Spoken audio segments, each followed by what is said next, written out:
20 days.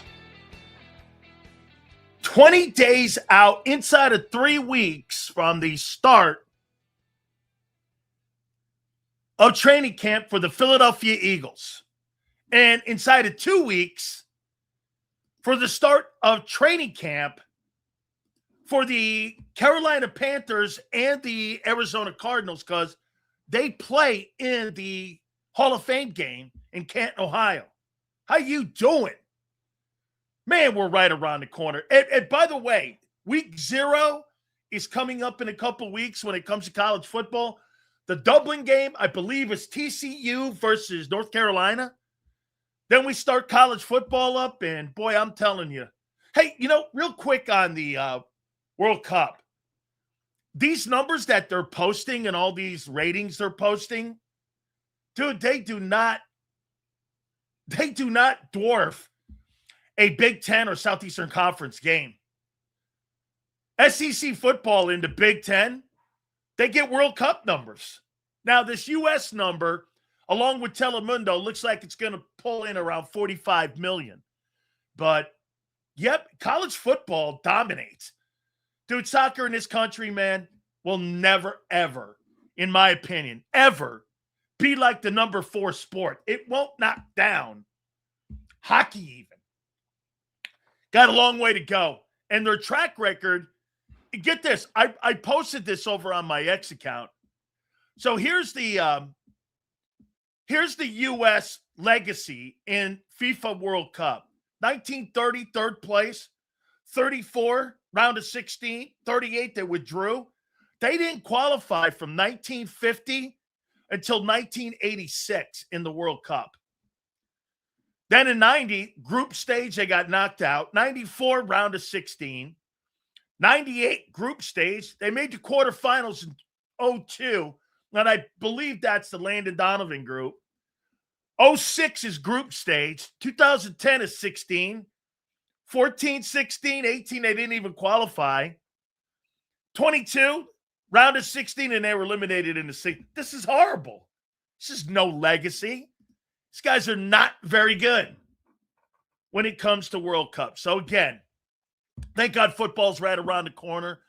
Please hit the like button. We appreciate each and every single one of you coming aboard here with us. Again, I think it's going to be one of the more compelling seasons in the NFL. And on top of that, I also think it's going to be one of the more interesting seasons when it comes to the Eagles, since we've been covering your football team. Good afternoon to you too, Suave. I appreciate you coming aboard. Just like that, Super Chats go to the top. I want to ask you something about your O-line before we get going. How do you know Cam Jurgens is not overrated? And everyone assumes he's coming back to being what? A great player? All right, well, let me ask you something here. So when he got the starting job as a guard in 2023, you had a healthy Lane Johnson on the right side, and you had a healthy Jason Kelce, a Hall of Famer. You had 2 Hall of Fame guys on each side of him, correct? Right? Okay.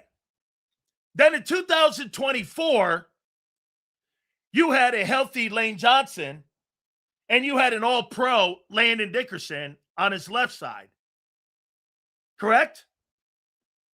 And then in 2025, you had a Tyler Steen and a hurt Landon Dickerson. And the guy played like dog shit. So, in this process, how good is he?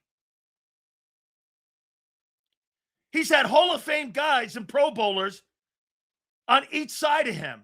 And last year, when he got injured, he didn't have the same players on each side of him. And he didn't play well. How do you know the guy's not overrated?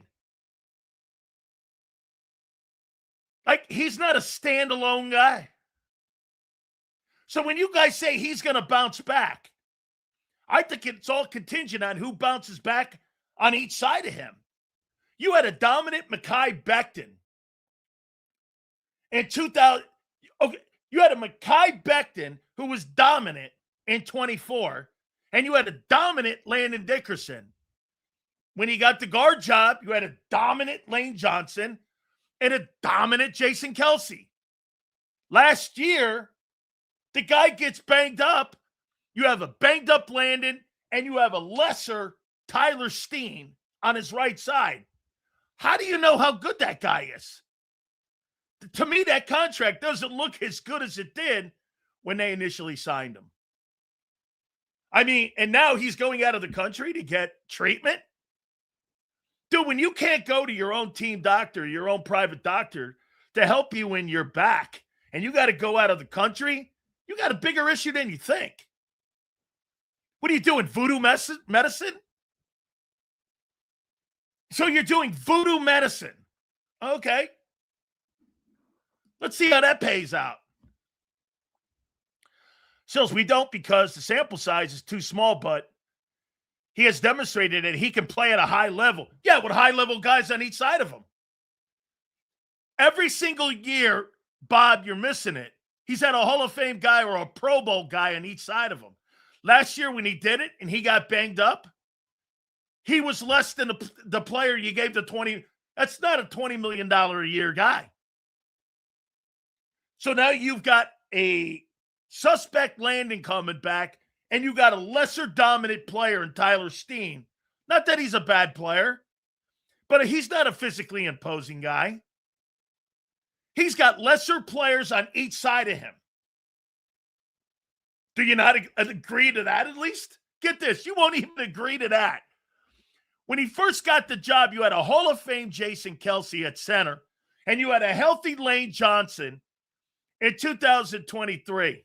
Did you not? 24, you had a $20 million guard in Landon Dickerson, and on the other side of that, when he got the guard spot, you had Mekhi Becton playing Pro Bowl football. This past year, you're trying.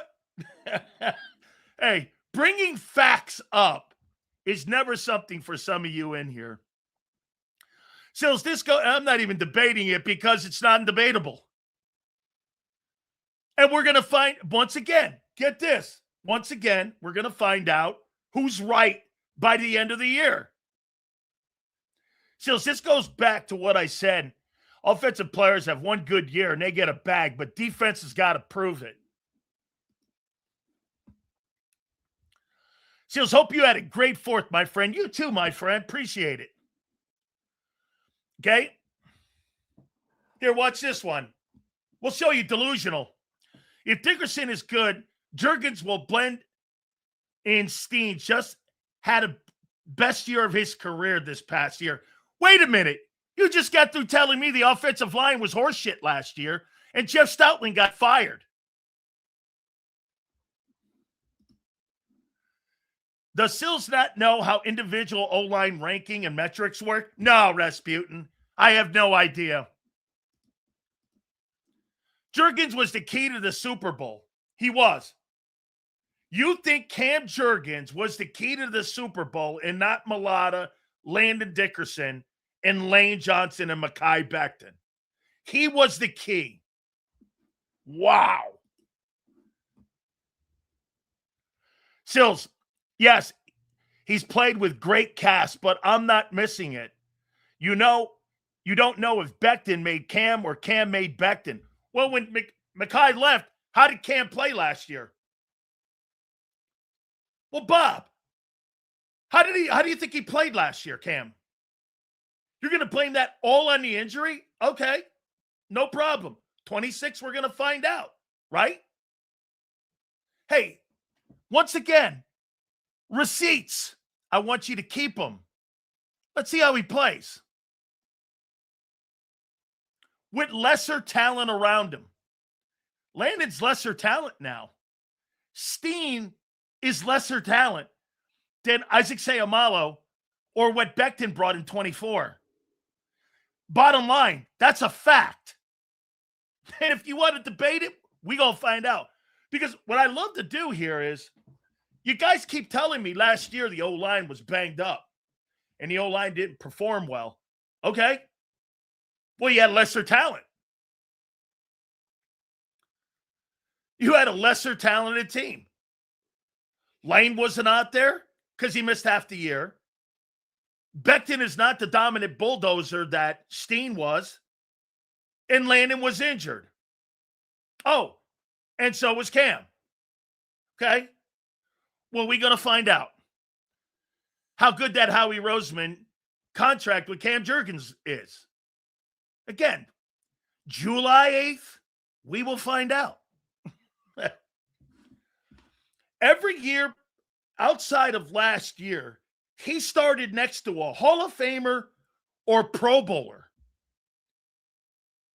This last year, he was getting manhandled.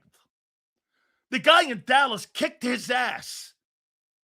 Kicked his ass. He got manhandled. Manhandled. Manhandled. He got manhandled in that Bears game. He was thrown around almost the entire season. We're going to find out. Okay? Well, if Dickerson's a Pro Bowl player, then he wasn't hurt last year. Dexter Lawrence beat him up.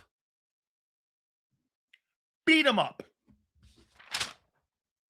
I haven't even got to the topics.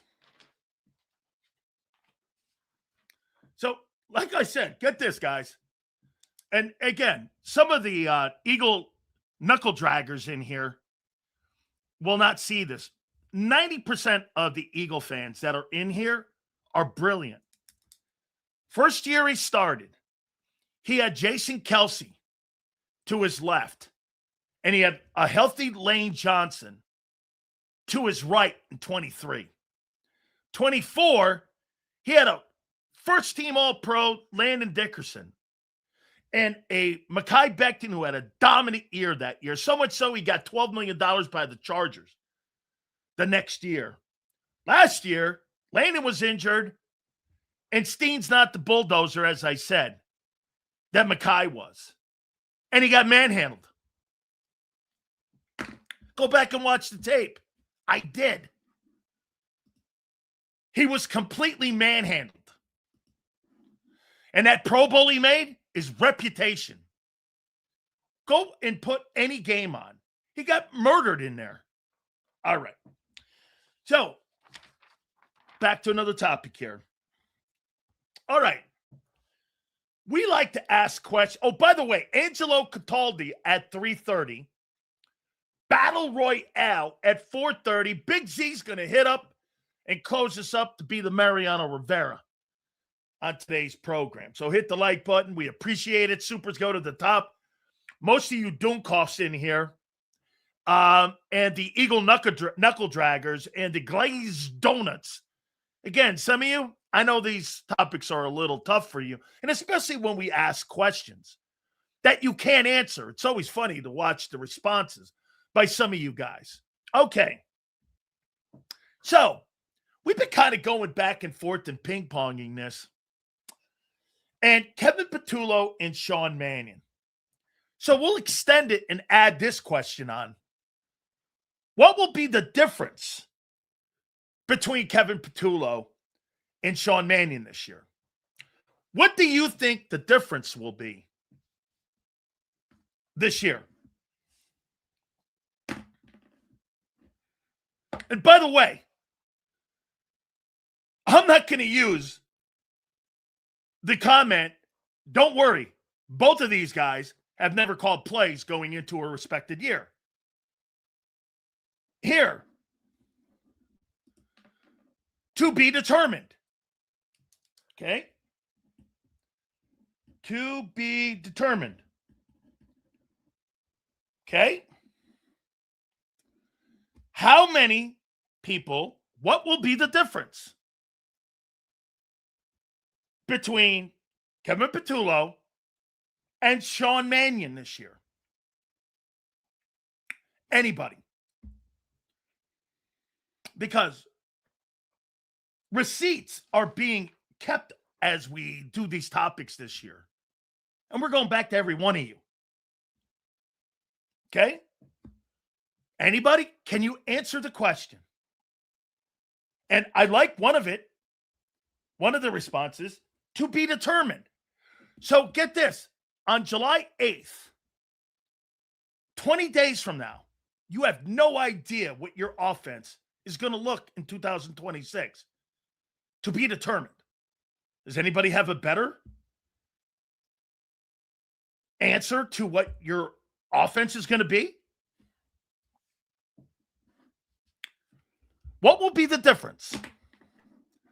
Jimbo, you're pretty smart. Just the only thing that'll be different is Mannion will have a better play calling sequence. It won't be as predictable, but the offense will still be shit, in my opinion. Jimbo, my question to you is, the only thing that will be different is Mannion will have a better play calling sequence. So he'll be a better situational play caller, in your opinion, than Kevin Patullo. Jimbo, you think he's going to be a better situational play caller? He'll be a better situational play caller.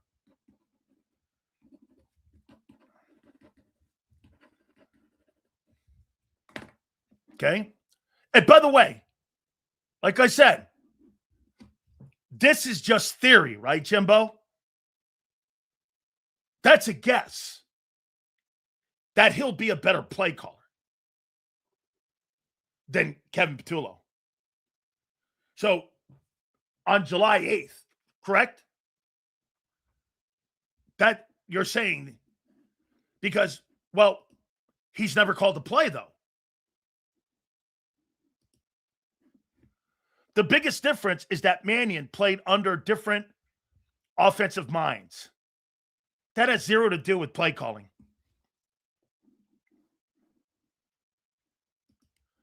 He's never been in a fucking single situation. I know. Absolutely. It's all make-believe. Show me on Sundays. Okay? Yeah, no, what I'm trying to figure out is why Sean Mannion is getting the benefit of the doubt. And if you're telling me because, well, it can't be worse than a year ago, that's not a strategy. That's not a strategy. That's wishful thinking. Mannion doesn't end in a vow. The Guineas are what? Let's see here. To me, nothing will be different until Mannion shows it's different. Okay? Here, watch this. Out of the gate. Patullo lacked creativity in the passing game, which is why the reliance on hitch and vert trash was incredibly high. Okay? So M. Reyes is assuming that Mannion will be better. He's only assuming.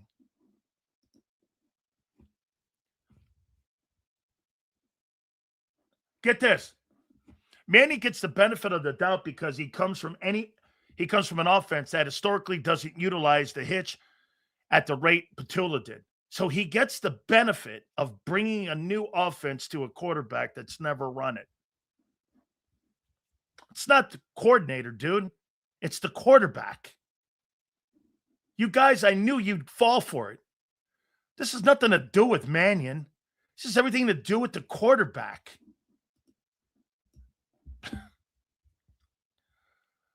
I'm not saying Mannion will be successful, but he has a better. Let me ask you this, Rasputin. Do you think that Kellen Moore was successful in Philly?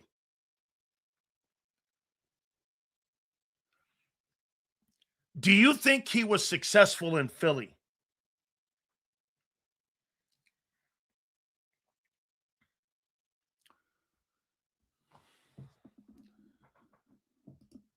Not really.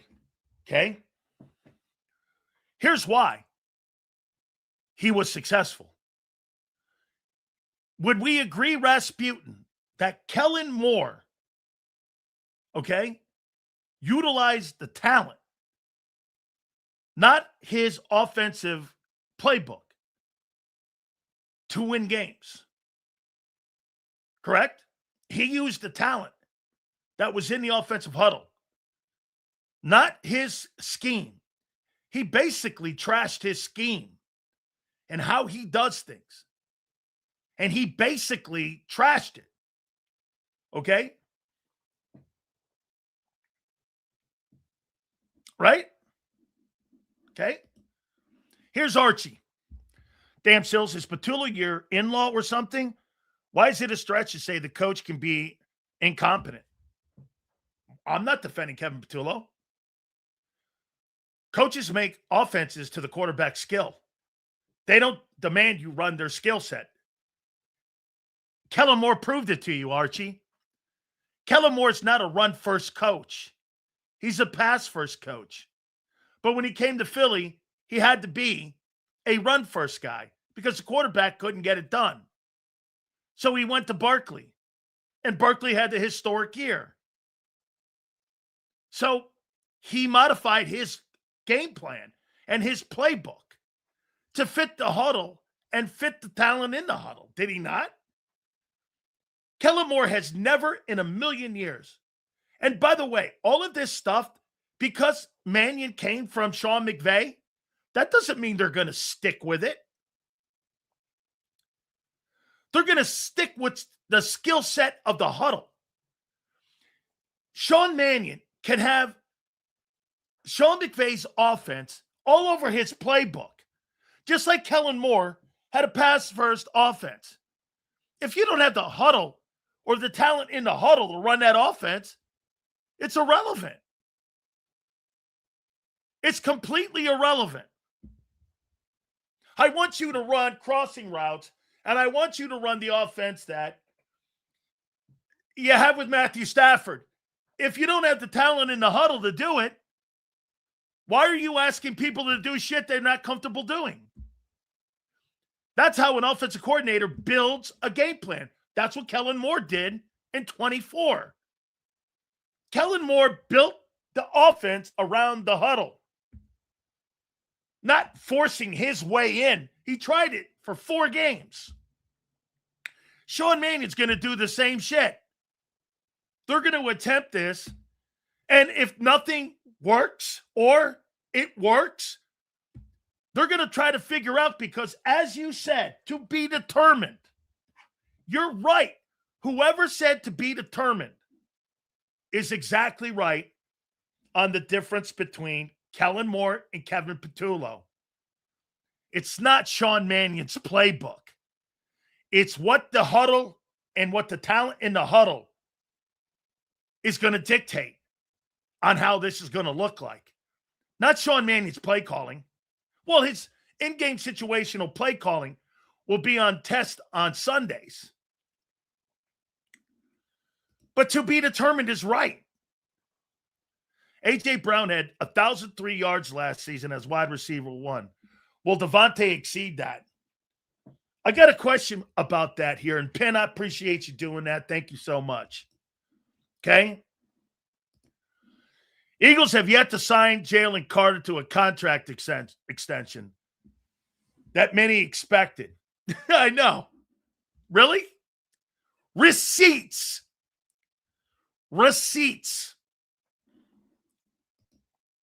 I got them all on the Carter deal. Right, Reyes? Just people don't want to hear it, but Mannion is no different from Petullo. He has to prove he can call plays. Correct. Kevin Petullo and Sean Mannion can draw plays up on a chalkboard. It's the people in the huddle. It's the Jimmies and Joes that are going to determine what this offense looks like. You think if Sean Mannion walks in and he's got a playbook, and he's got all these chapters of plays, that he's going to run all those plays? They're going to pick chapters out of the book. This works. This doesn't work. This doesn't work. And they're going to curtail it to the quarterback. They're going to fit the wideout. They're not just taking Sean Mannion's brand new playbook. We're going with this. We're going with this. Some of you think that, but that's not how it works. That's not how you build a professional playbook. I mean, Cowboys going to check. Devontae Smith, watch Reed will shut him down like last year.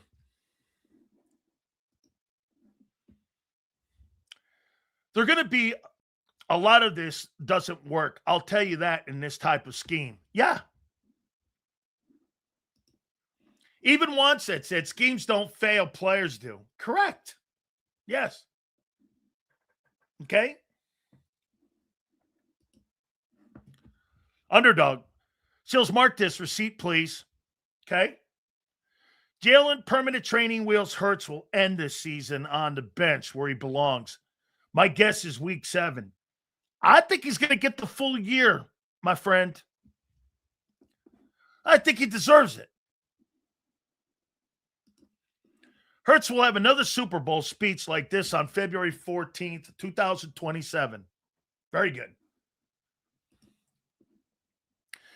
He already experienced play caller like the others. He's already experienced play caller like the others. Okay?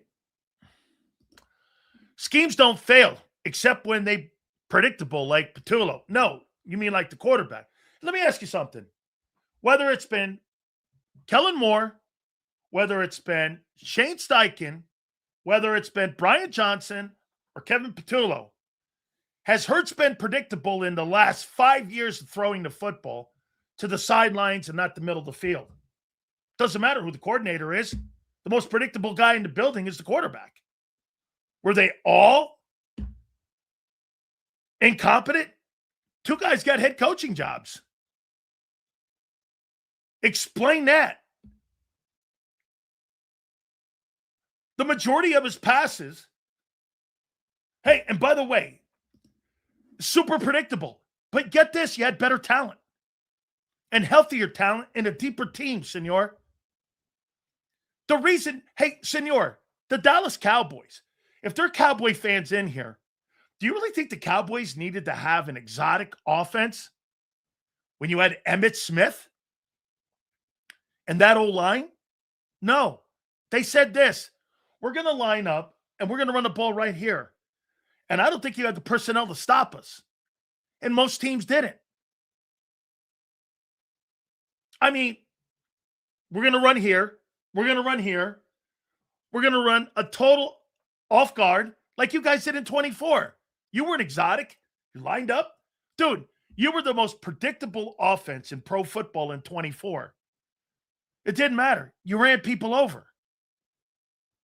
It wasn't some exotic offense. You were not balanced.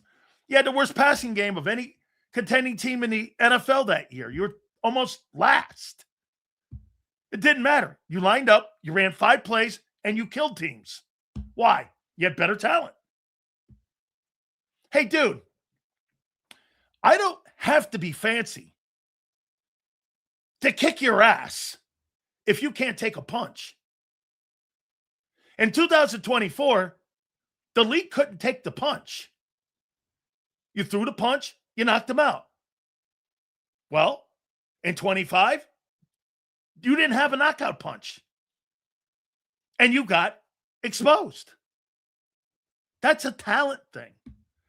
You ran the same freaking plays that you did. That's why you ran it back with Patullo. You ran the same offense you ran in 2024 that you ran in 25, right? The difference was you had lesser talent.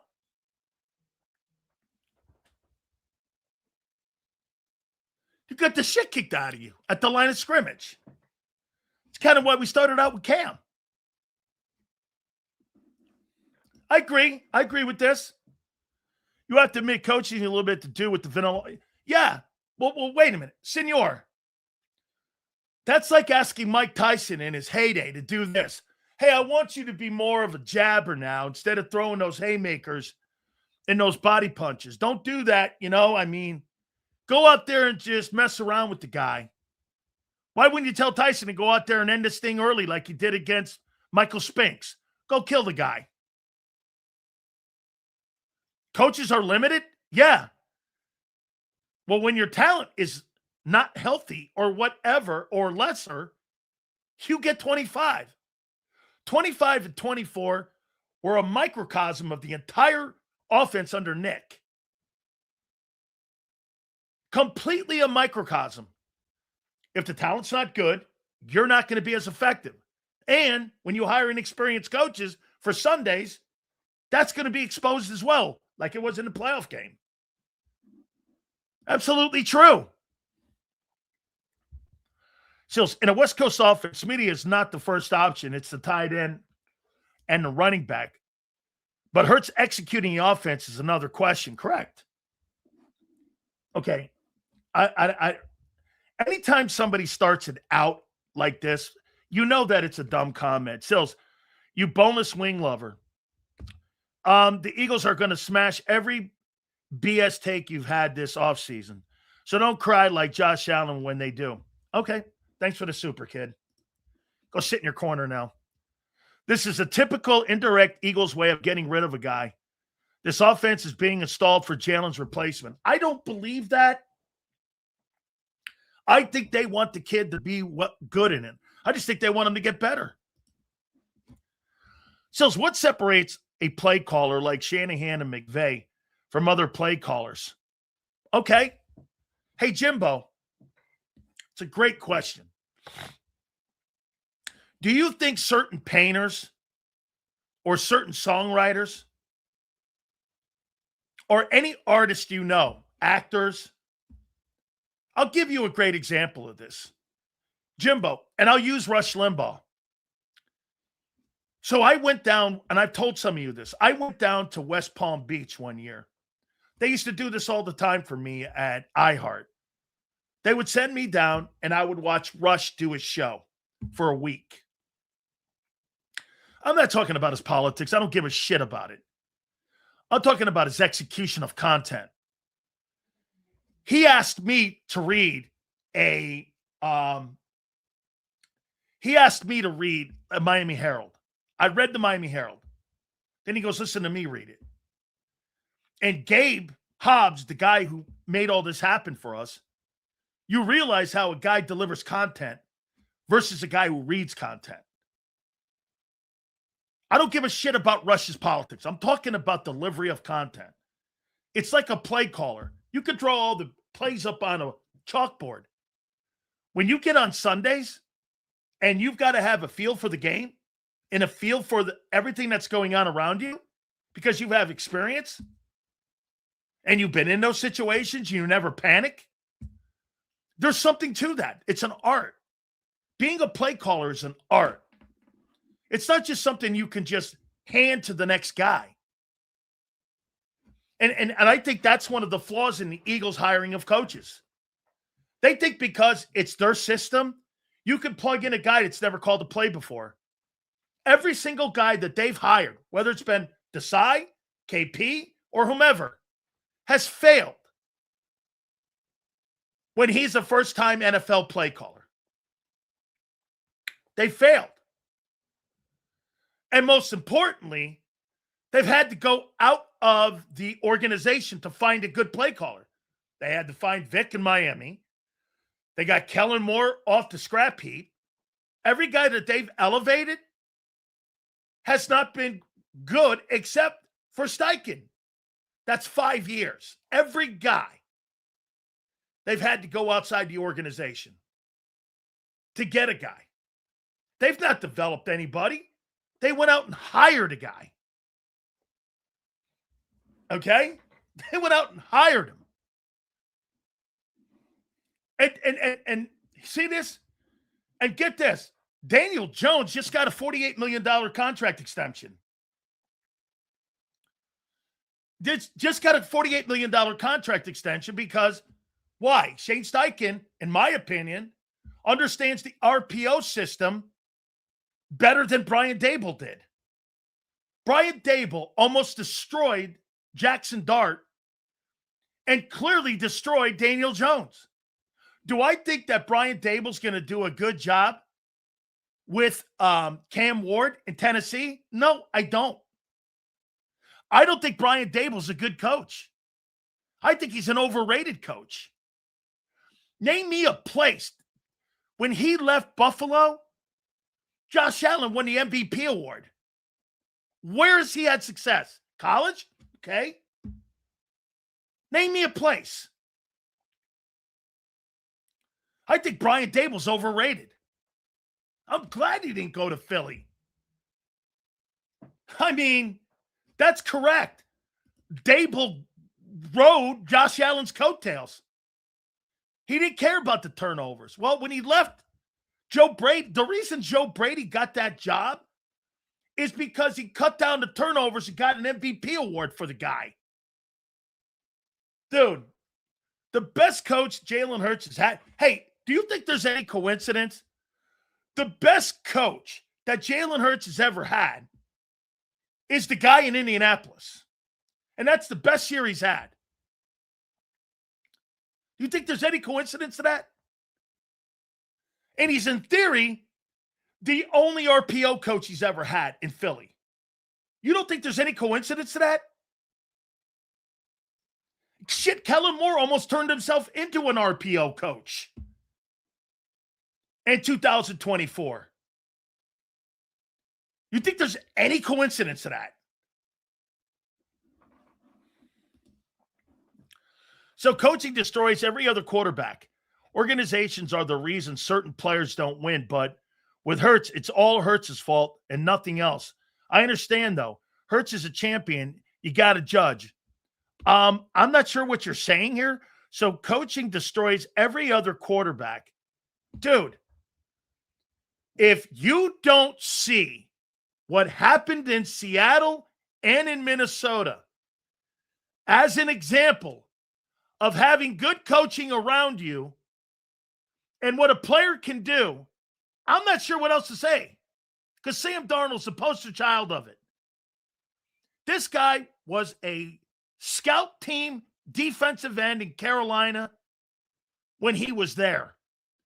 Now he's a Super Bowl champion with having better coaches and better players around him. You don't think there's a coincidence he's 28-8 or 26-8 the last 2 years and 3-1 or 4-1 in the playoffs?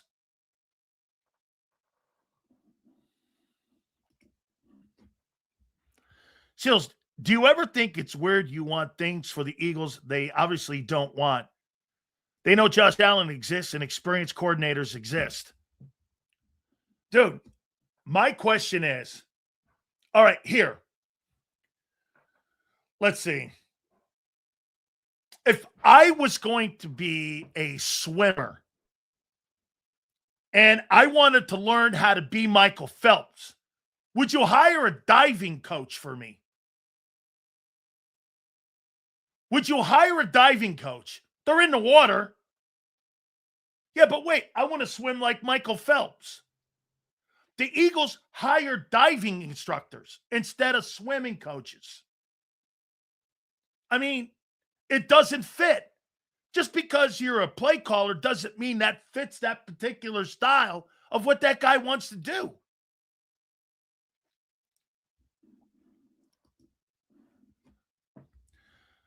The Birds don't know about this guy, nor are they going to make decisions based on a dude from... Thanks for being here, kid. Keep punching away. Seals, if we don't have a top 10 run game, Jalen will have his worst than last year as Eagles quarterback without AJ. Let's see here. Seals, I was never a fan of him, but did the Eagles make a mistake on from Brian Johnson? Listen, all I'll say is this. If you're not blaming Jalen Hurts in 23 for the turnovers, and you're blaming somebody else for all those turnovers he had in 21, 17 games he had 21 turnovers, counting the fumbles. Why didn't you keep him, bring him back another year, and try to develop him? They didn't want to do that. You know why? They needed to put a bullet behind the guy's ear because they needed somebody to sacrifice. And he was the guy. They sacrificed Brian Johnson for Nick. Anytime that offense, I'll tell you what really probably rubbed Nick the wrong way this time. They sacrificed his friend. A guy he elevated. Kevin Petullo was a Nick guy. You heard Frank Reich on here. Guarantee you that didn't go well. Brian Johnson was 11-6. Not bad for a first-year play caller. I mean, not bad. And by the way, you haven't had a better passing game since Brian Johnson. Make that make sense. Including Kellen Moore. You have not had a better passing game since Brian Johnson in 23. I mean, you didn't have quite frankly, your run game was in the top 5. Your passing game was like 16th. You haven't had a better offense and more balanced offense since Brian Johnson. Make that make sense. Hey, and by the way, Brian Johnson would have won the championship in 24 the same way Kellen Moore did. Hey, Charles, or excuse me. Hey, Saquon, turn and run. That's like telling Michael Jordan, hey, Mike, turn and shoot. How creative were you not in 24? With Laurie, we have always been a run-first team. Even with the new offense. You could speculate it will be run first. That's what Philly is. But you're not watching and looking at the personnel changes. Dude, a lot of people are doing this, which is a mistake. You're not following what your organization is doing. I mean, look at the people they're hiring and drafting. You're just ignoring that.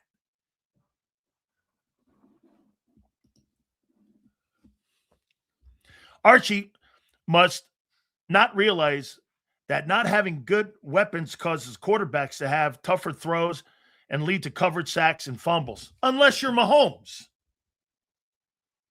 Or quarterbacks like Brady and Mahomes. Yeah. Those guys make C students A students. Amendola and Edelman were never big-time players. The big-time player was the 12.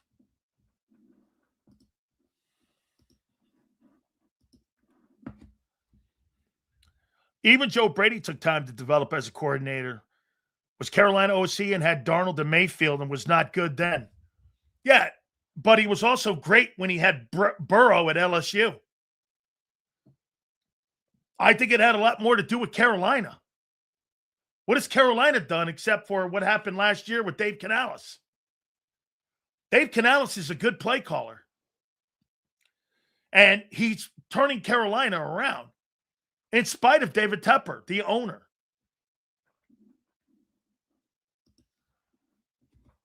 Okay? So the only positive I like is Mannion plans to get Jalen back to running per his first press conference. Okay. Sure. Let's see if that happens. Okay. I don't believe that. Weapons ain't an issue in the regular season when you're singing praise, but it quickly turns to an excuse when it's win or go home. You can't have it both ways. Max Crosby was voted the 4th best pass rusher by scouts and coaches and executives. As a matter of fact, we're going to get to that topic next. That was a fucking lie. Laurie and Roseman have always been obsessed with passing the football. Laurie is not a run guy first. You know what, though? I will say this, my friend. His commitment to the run game and the O-line, you would think that he is a little bit more he's more committed than what Norman Brayman ever was. And he never lost that dynamic since he's bought the team. They will always, the Eagles, since Jeffrey Lurie, there's two things that you can count on. There's always going to be a good tight end in the building, and there's always going to be a really competent offensive line. Always going to be a competent O-line. There is an unknown with Mannion for sure, but to speculate that the entire offense will be different is dumb. Well, you're not, look, get this. So wait a minute here. Once again, to speculate that the offense is going to be different is dumb. There's no A.J. Brown. Already you're different. Do you not agree with that? You think because you could plug Hollywood Brown in, you're the same? Based on what? Sure ain't talent. So, out of the gate, you're different already with no AJ. Then, your first two draft picks were receivers. Get this. Here. We lost a receiver we drafted and brought in new. That's the point. You drafted two wideouts, moved up 3 spots, signed a guy from Green Bay, Dontavian Wicks, brought in Hollywood Brown, and brought in a Sean McVay offensive coordinator. To assume you were going to be the same, why didn't you keep Kevin Patullo? You won 11 games. You won a division. Why are you changing and adding new personnel and a new coordinator? He refuses to see what's going on. The people you've hired should tell you what you're doing. Name me one thing you've done on offense that upgraded your offense from a year ago. Name me one thing. What's the one thing you've done to upgrade your offense? Okay? Get this. And you've added lesser personnel. He thinks because you add 3 guys that covers for AJ. Can you imagine that? What have you done to improve your offense? What have you done? We're still on the first topic. What have you done to improve the offense? You didn't hire an experienced coordinator, so that's not true. You lost A.J. Brown. You're older in the O-line. You didn't sign an offensive lineman. You didn't bring in a top-flight wideout. Name me one thing you did to improve your offense. Name me one thing you did. Nothing. Okay. We're going to go to, the next topic. Who brought that topic up about Max Crosby? I want to go over here to this topic here about edge rushers. So, I wrote this topic down. Eagles have 0 edge rushers in this survey by the way, this is not an ESPN survey. This is a survey done with NFL general managers, executives, and scouts, coordinators that Jeremy Fowler does every year. It's not media people. It's NFL people. Now, Eagles have 0 presence in this.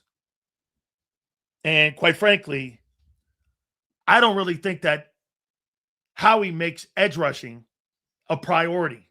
Is he right? It's always been filled with free agency. And you've got an average player, Nolan Smith, that you used the 30th pick on. There's nothing special about what they do in Philly. I'm not really ripping it. I'm going to try to make a point here on it, on what they do at edge. Myles Garrett's number 1. Michael Parsons is number 2. Will Anderson is number 3.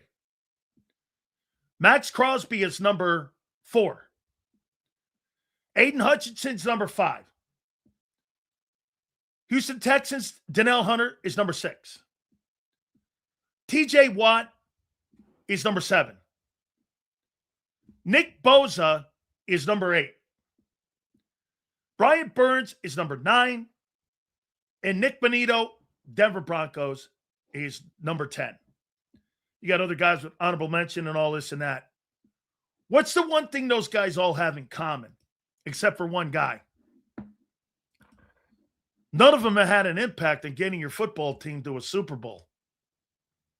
Not one of them. Only Nick Bosa has been to a Super Bowl. So how are you not making that position a top priority?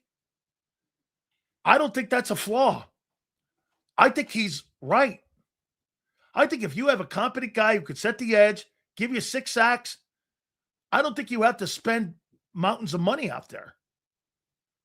I think $28 million for Jonathan Gennard is probably the right place to go.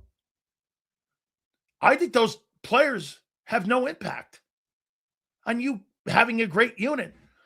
The Cowboys got rid of Michael Parsons, and I think they're a better defensive unit now. I mean, I think Howie's right not to make it a priority. I mean, those edge rusher guys, you can rank those guys all you want. I can't remember the last time that TJ Watt won a playoff game. I mean, TJ Watt, Hunter, Hutchinson, Crosby, Will Anderson, Micah Parsons, Myles Garrett have no impact at helping your team get to a Super Bowl. None of them. You pay all that money, 50, 45, 39, 38, for what? To hurt the other positions on my team, in my defense, where I have to lose 2 or 3 players? That's my big concern about the Eagles signing Carter or these big money guys. Dude, these guys, if you sign an edge rusher to a $50 million contract and you want Max Crosby and you want to give up draft equity and pay that guy 30, I think that's overrated. I think that's overrated. I actually think Howie does it right. Where he tried to get it right by not having to go into free agency was with Nolan Smith. He's not wrong on Nolan Smith. His evaluation on Nolan's not wrong. Nolan's body can't hold up. That's the problem with Nolan Smith. It's not that he's a bad player. Howie had no way of knowing when he drafted that kid out of Georgia that this guy was paper mache. You guys don't need Max Crosby. You've already proven that. Dude, help me out. Who was in Seattle last year at their edge? Who was Seattle's edge rushers last year? And they had a dominant defense. Let me see. Who did Seattle have at edge rusher? Let's see here. So you had as your edge rushers, who'd you have? DeMarcus Lawrence. Okay. A little long in the tooth. And you had a guy I can't even pronounce. I mean, those are guys. And you know what you did have? You had Leonard Williams in the middle in there. I mean, those guys are not frontline dudes. Howie does that position right. He goes and he's like, the Jalen Phillipses, the Jonathan Grenards, those are the Josh Sweats. That's how he looks at that position. Those guys aren't elite. They're good. They're not elite, though. So how he paying north of $30 million or $35, $40 million? You're never going to see that in Philly. Unless it's a Myles Garrett. Someone like that. And how many Myles Garretts are there? Will Anderson? Dude, I wouldn't want Micah Parsons on the Eagles. What would I have to give up? Carter and who? Cooper? Fuck that. I would never give up Cooper and Carter for Parsons. Never. I would have a tough time giving up Cooper and Carter for Myles Garrett. I would never do that. So, listen, I think Howie does that right. I saw this list and I'm like, so what? So what? You don't have a preeminent Max Crosby or a Parsons? Well, you've already proven it before in 24. You had the number one ranked defense. I think with the guy with the highest sack total had 8. So honestly, the last 3 big name edge rushers I can remember winning were Jason Pierre-Paul from the Giants and Von Miller and DeMarcus Ware with the Broncos. Okay? I mean, you don't have to. Hey, by the way, who was your big edge rusher that you had in 22 when you went to the Super Bowl? It was a $14 million Hassan Reddick. You know, Hassan Reddick is a really good player at that particular time. Runner-up to the Defensive Player of the Year award, had 20-some-odd sacks with the playoffs. That's a great sign. You didn't spend a shitload of money on him. You got great production out of him. Shit, the guy had, 30 sacks in 2 years? Then you moved his ass because he's dumb. Okay? It's a perfect move. Howie does that position right. Okay? He does. And like I said, you know, you got Grenard coming off in an injury. But on the other hand, too, hey, Jalen Phillips, he's got injuries in his health, too. Now, will it be an upgrade? Will he have this? Will Grenard have the same impact that Phillips had when he got here? He settled the secondary down when he got here. We'll see. A question mark? Do I think it's a stretch that he'll be as good? No. But you didn't have to spend $35 million on a guy. Shit, you didn't even have to spend 30. That's a great move. I agree with Howie. That position is the most overrated position in all of pro football with money. I'm not telling you that those guys aren't great football players. They are. It's overrated. Look at those guys. I mean, if you really want to look at overrated, look at the impact that these players have had. Garrett never been to a. Has he been to a conference? No conference title. Parsons, no conference title. Anderson, no conference title. Crosby, no conference title.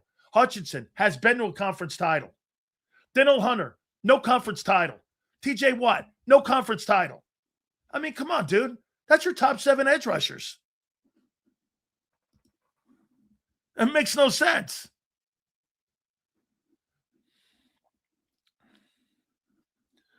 Okay. Get this. Based off this topic, Carter's guaranteed a new contract. Correct. At Drew Rosenhaus's price. Correct. 37 to 40 million. You're correct. Pay it, Howie. That's why Drew Rosenhaus has got the upper hand in that conversation. Hey, you may have control. Don't talk to me about edge rushers. Edge rushers have no impact on your football team and how you look at your team. Look at who you bring in. You constantly bring a revolving door of edge rushers. Outside of Josh Sweat, the Bryce Huffs, the Hassan Reddicks, the Jalen Phillipses. Rosenhaus knows this. You don't value that position that high. You don't value it. That's why you have a revolving door. You have as much of a revolving door at edge rusher as you do right guard. And get this. The examples are facts. This is not an opinion. He doesn't value that position.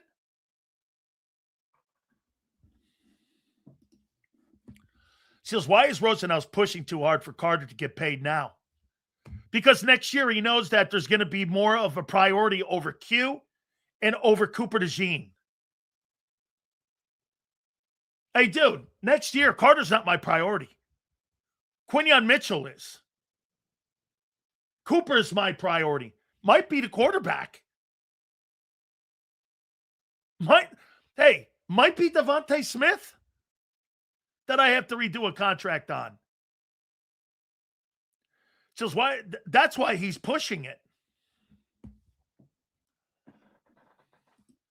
This is a fucking absolute insane take that he's better than Fletcher Cox. I'll tell you one thing that I would never, ever in a million years. Jalen Carter would never be my fucking leader in the huddle.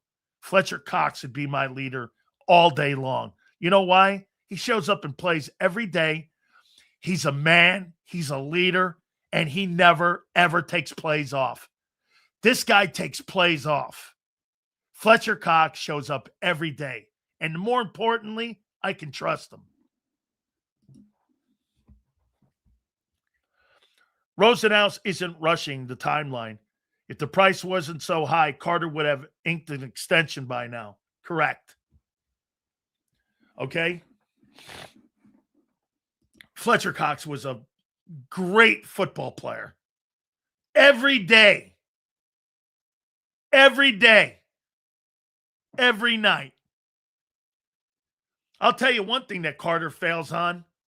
Showing up every day to practice like Fletcher Cox did. Yeah, and he's not a dumbass either. Correct. I'll tell you what, the more and more Carter plays, the more and more you miss a guy like Fletcher Cox. Because you see what he brings to your football team.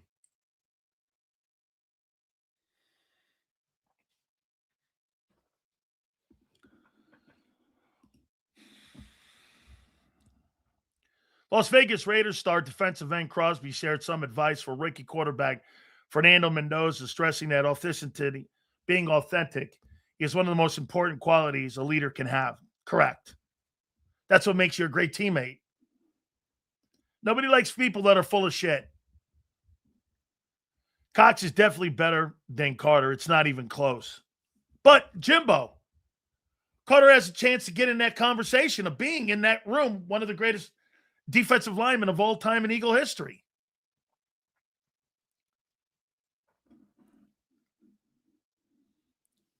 See here.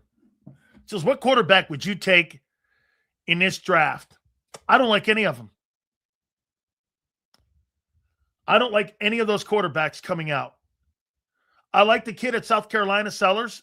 He reminds me a little bit of Cam. But Sayin from Ohio State, Arch Manning, I don't see special like some of these other people do. I just don't see special. I like Mensa. See what he does. Dante Moore, we'll see. I don't know. I don't see special.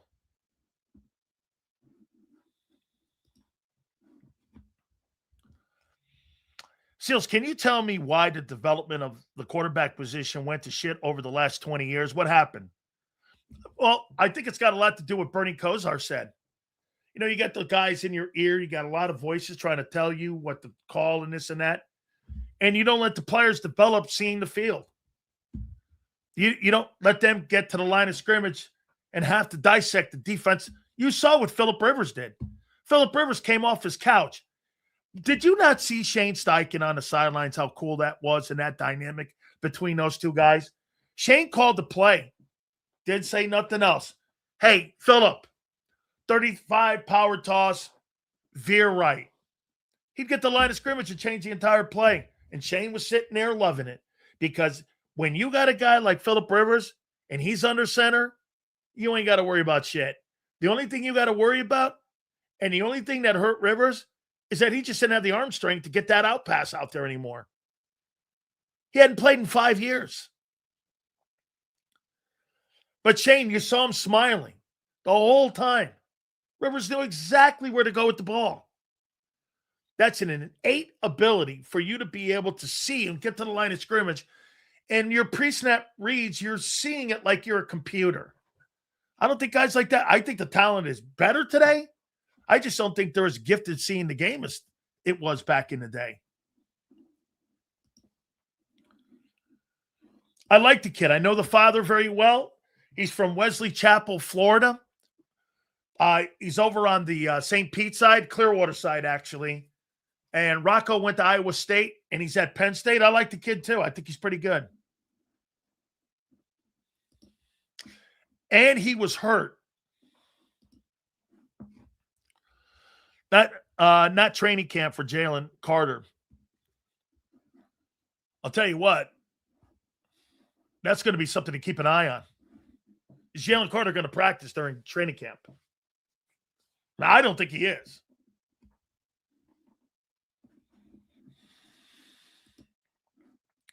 I can't wait for the season. We will see who the best NFC East team is. All right. So, yeah, I think Howie does that position right at edge. Why would I spend that kind of money when I don't? None of those players, all these executives, ranking these guys, okay. Well, how far have you gone with them? Garrett nowhere, Parsons nowhere, Anderson nowhere, Crosby nowhere, Hutchinson nowhere, Hunter nowhere, Watt nowhere, Burns nowhere. I mean, Trey Hendrickson, nowhere. Josh Hines-Allen, nowhere. Oh, by the way, I thought it interesting, also receiving votes was Jalen Phillips. And I don't see Jonathan Grenard on this list. Now, that doesn't mean shit. Jeremy Fowler has a good relationship with Drew Rosenhaus. A lot of Rosenhaus guys on that list.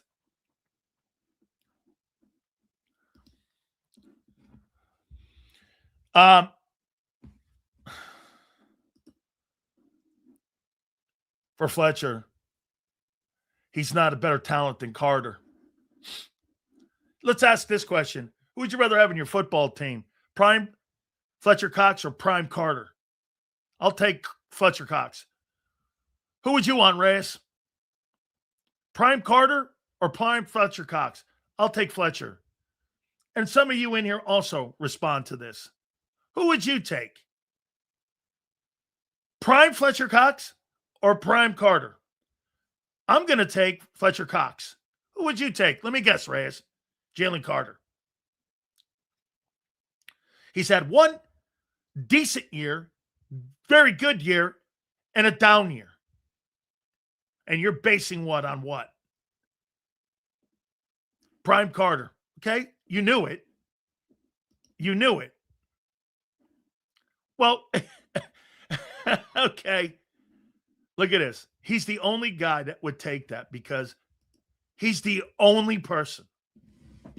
All you need to know. All right. Another topic. Angelo Cataldi is going to join us at the bottom of the hour. Hey, now you know what a glazed donut, knee dragging knuckler M. Reyes is. All right. Question for you. This goes back to AJ here. Oh, wait. I want to do this. Saquon Barkley's not a top 3 running back. It's reputation again. Let me give you my 5 running backs. Coming off of last year, Bijan Robinson had 1,478, 80 catches, and 820 yards receiving. I mean,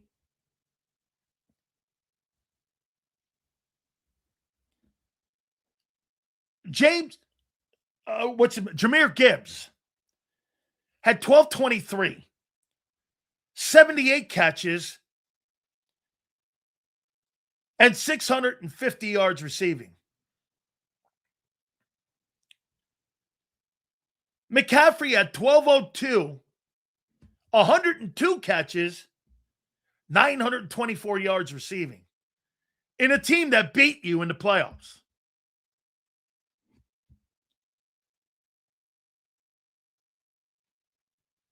Derrick Henry had 1595. I mean, where is Barkley a top 5 back?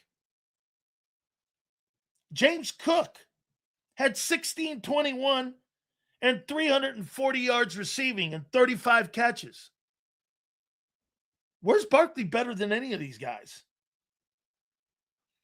I would take Bijan, Gibbs, Henry, Cook, and McCaffrey over Barkley any day. I mean, where in God's name do you see that? They're more versatile. They're better pass protectors. I mean, what are you looking at? McCaffrey's got a Hall of Fame career going. Eagle fans think they're one Saquon Barkley away from being the same 24 team. Best thing for the team is getting picks and start rebuilding. I don't think they got to rebuild yet, my friend. Not yet. Okay? Let's see here. Seals, with all the injuries, what do you think Nick Bosa's value is right now? I think Nick's I think Nick will have a bounce back year. I do. I think he's a good football player, dude. I think he get hurt 1 year. I'm not writing anybody off.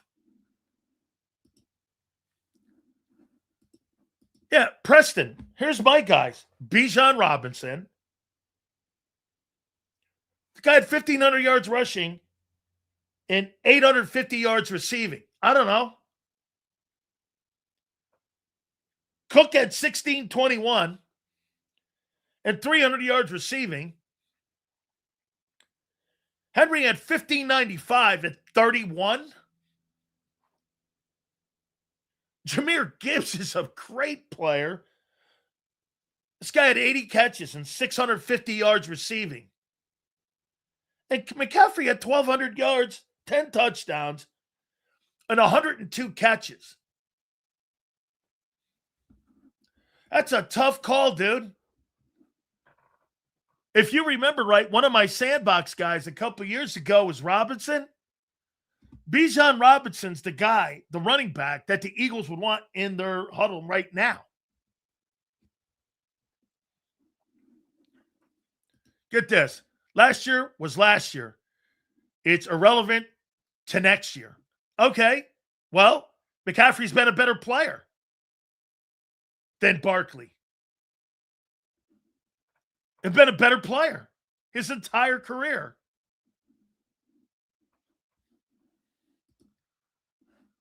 I don't need Barkley to be a top 5. I need our O-line to be top 5. Barkley could do something with that. I believe that. And here's another prediction, not facts.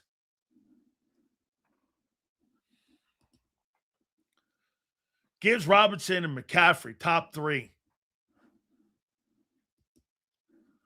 Yes, of course he does. Dude, listen, I think you're going to – you may for the first time see a screen game with the Eagles this year. But to sit there and say that Saquon Barkley's not better than any of those – he's not better than any of those 5 guys. Not better than any of them. Dude, McCaffrey's had a legitimate borderline Hall of Fame career if it wasn't for the injuries. How about when he was there even? Dude, I showed you this. Even when he was there on an awful football team. So you can't make the comment, well, you know, he's on the 49ers. And Barkley was on the Giants. This guy was in Carolina. Get this, in his 9 years, he's had 100 catches 3 times as a back out of the backfield. He's got 626 catches.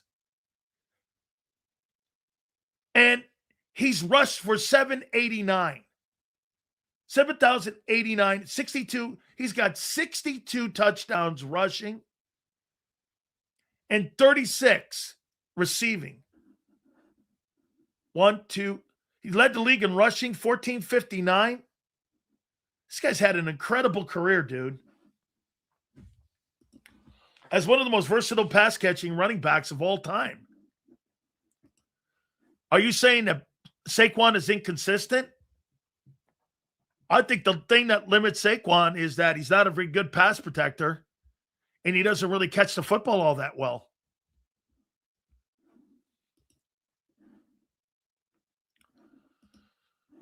Great.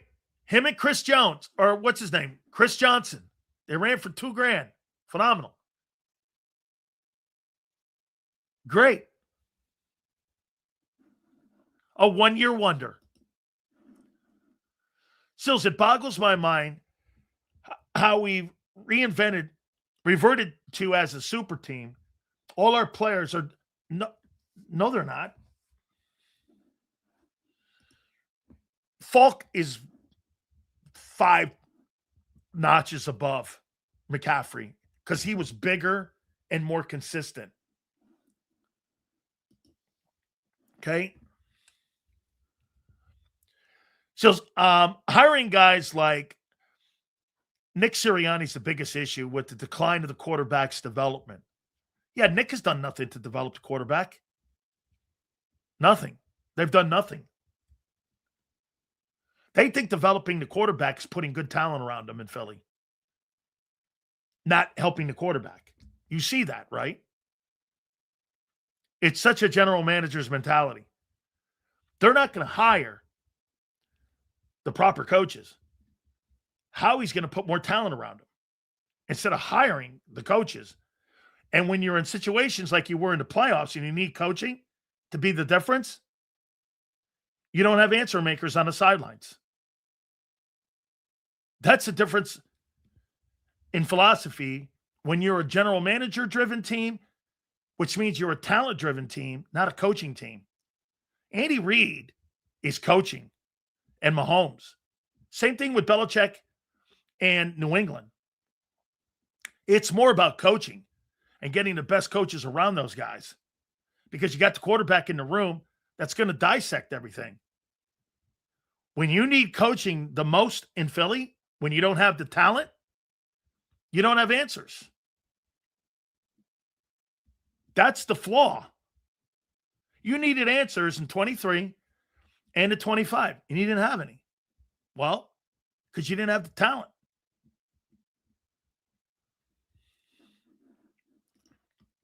Wait, are you saying we don't have answers? I mean, no, I say that you had talent in 22 and talent in 24. And when that talent was lesser, you needed answers and problem solving. You didn't have it. That's facts. Those are the facts. Your talent was better in 22 and 24. Your coaching was lesser when you needed it, and your talent was lesser. No, I expect you to win 8 games this year, not because of your talent, because of your direction.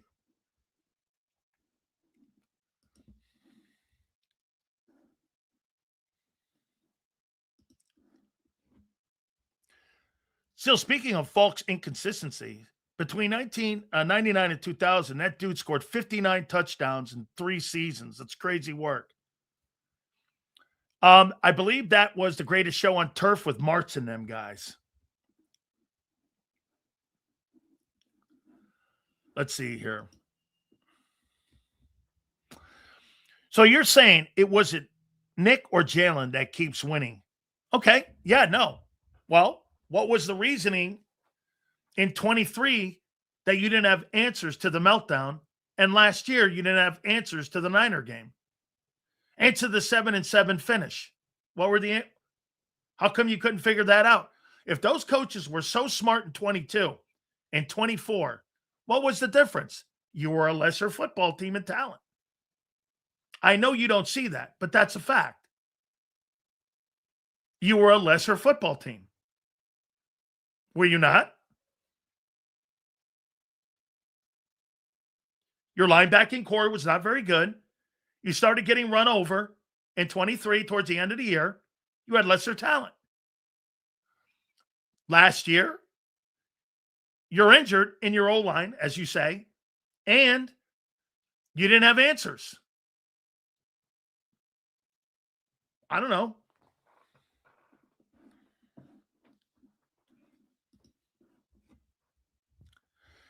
The Eagles' way of answering questions is more talent. There's nothing wrong with that. But when you need coaching, when it is called on for Verts, that's what you get. I mean, it's not hard to see. Just add it up. Jalen's fundamentals from rookie year to today are greatly improved. To say that they spent no time developing Hurts is inaccurate. Really? Well, how come they're changing everything and your offense has been at the bottom 10 as a unit the last 2 years and pretty much the entire time, the entire passing game under Hurts has been at the bottom of the league? What would you say to that? I know. Coordinators. I know. All right. Angelo's going to join us in a couple minutes here. I'm going to putting talent versus coaching. Because anytime you guys need coaching, when you don't have the talent, you don't have it. All right. So here, Chris Cooper. Do you believe that Chris Cooper is going to develop Miles Hinton, Cameron Williams, Markel Bell, and Drew Kendall into viable backups? In case, like you did in 24 when guys were missing, like when Mulata got injured, and you were able to put Fred out there. Do you believe Chris Cooper is going to develop these guys?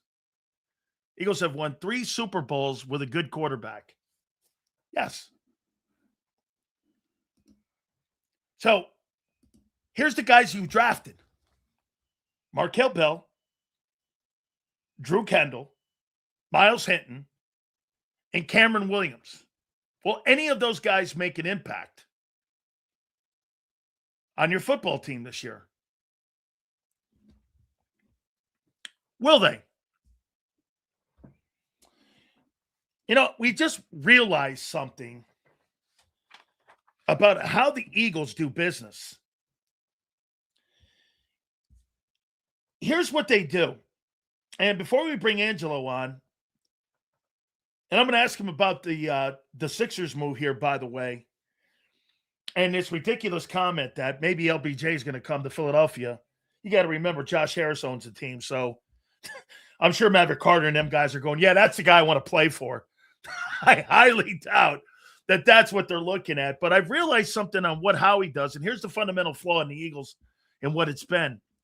Their idea, here's Howie's idea. If we got a problem on our football team, I'm going to bring more talent in. But as soon as that talent doesn't perform, and you got to rely on coaching, and you got to rely on Nick or Kevin Patullo or any of these other guys when you need it, you know what happens? They don't have answers. The Eagles' mentality is, I'm going to put better talent on the team. But when it's not there, they don't have answers like they did. Hey, look, you had more talent in 22. You had more talent in 24. You had lesser coaching in 23 and in 25. What happened? Your talent wasn't as high as it was in those other Super Bowl years. All right. Without further ado, you know what? Hey, man, this is a big one for me because you know why? The summertime I was told by Angelo Cataldi, Big Sills, I love you, man. You know we're boys, but I got to tell you, all my years of sports broadcasting, I give myself the summer, and I'm at the shore, And then 3 minutes later, he goes, how about 3:30 tomorrow? I'm like, what a paisan. He joins me now here on the program, the legendary Angelo Cataldi. Thank you so much. I appreciate you doing this for me.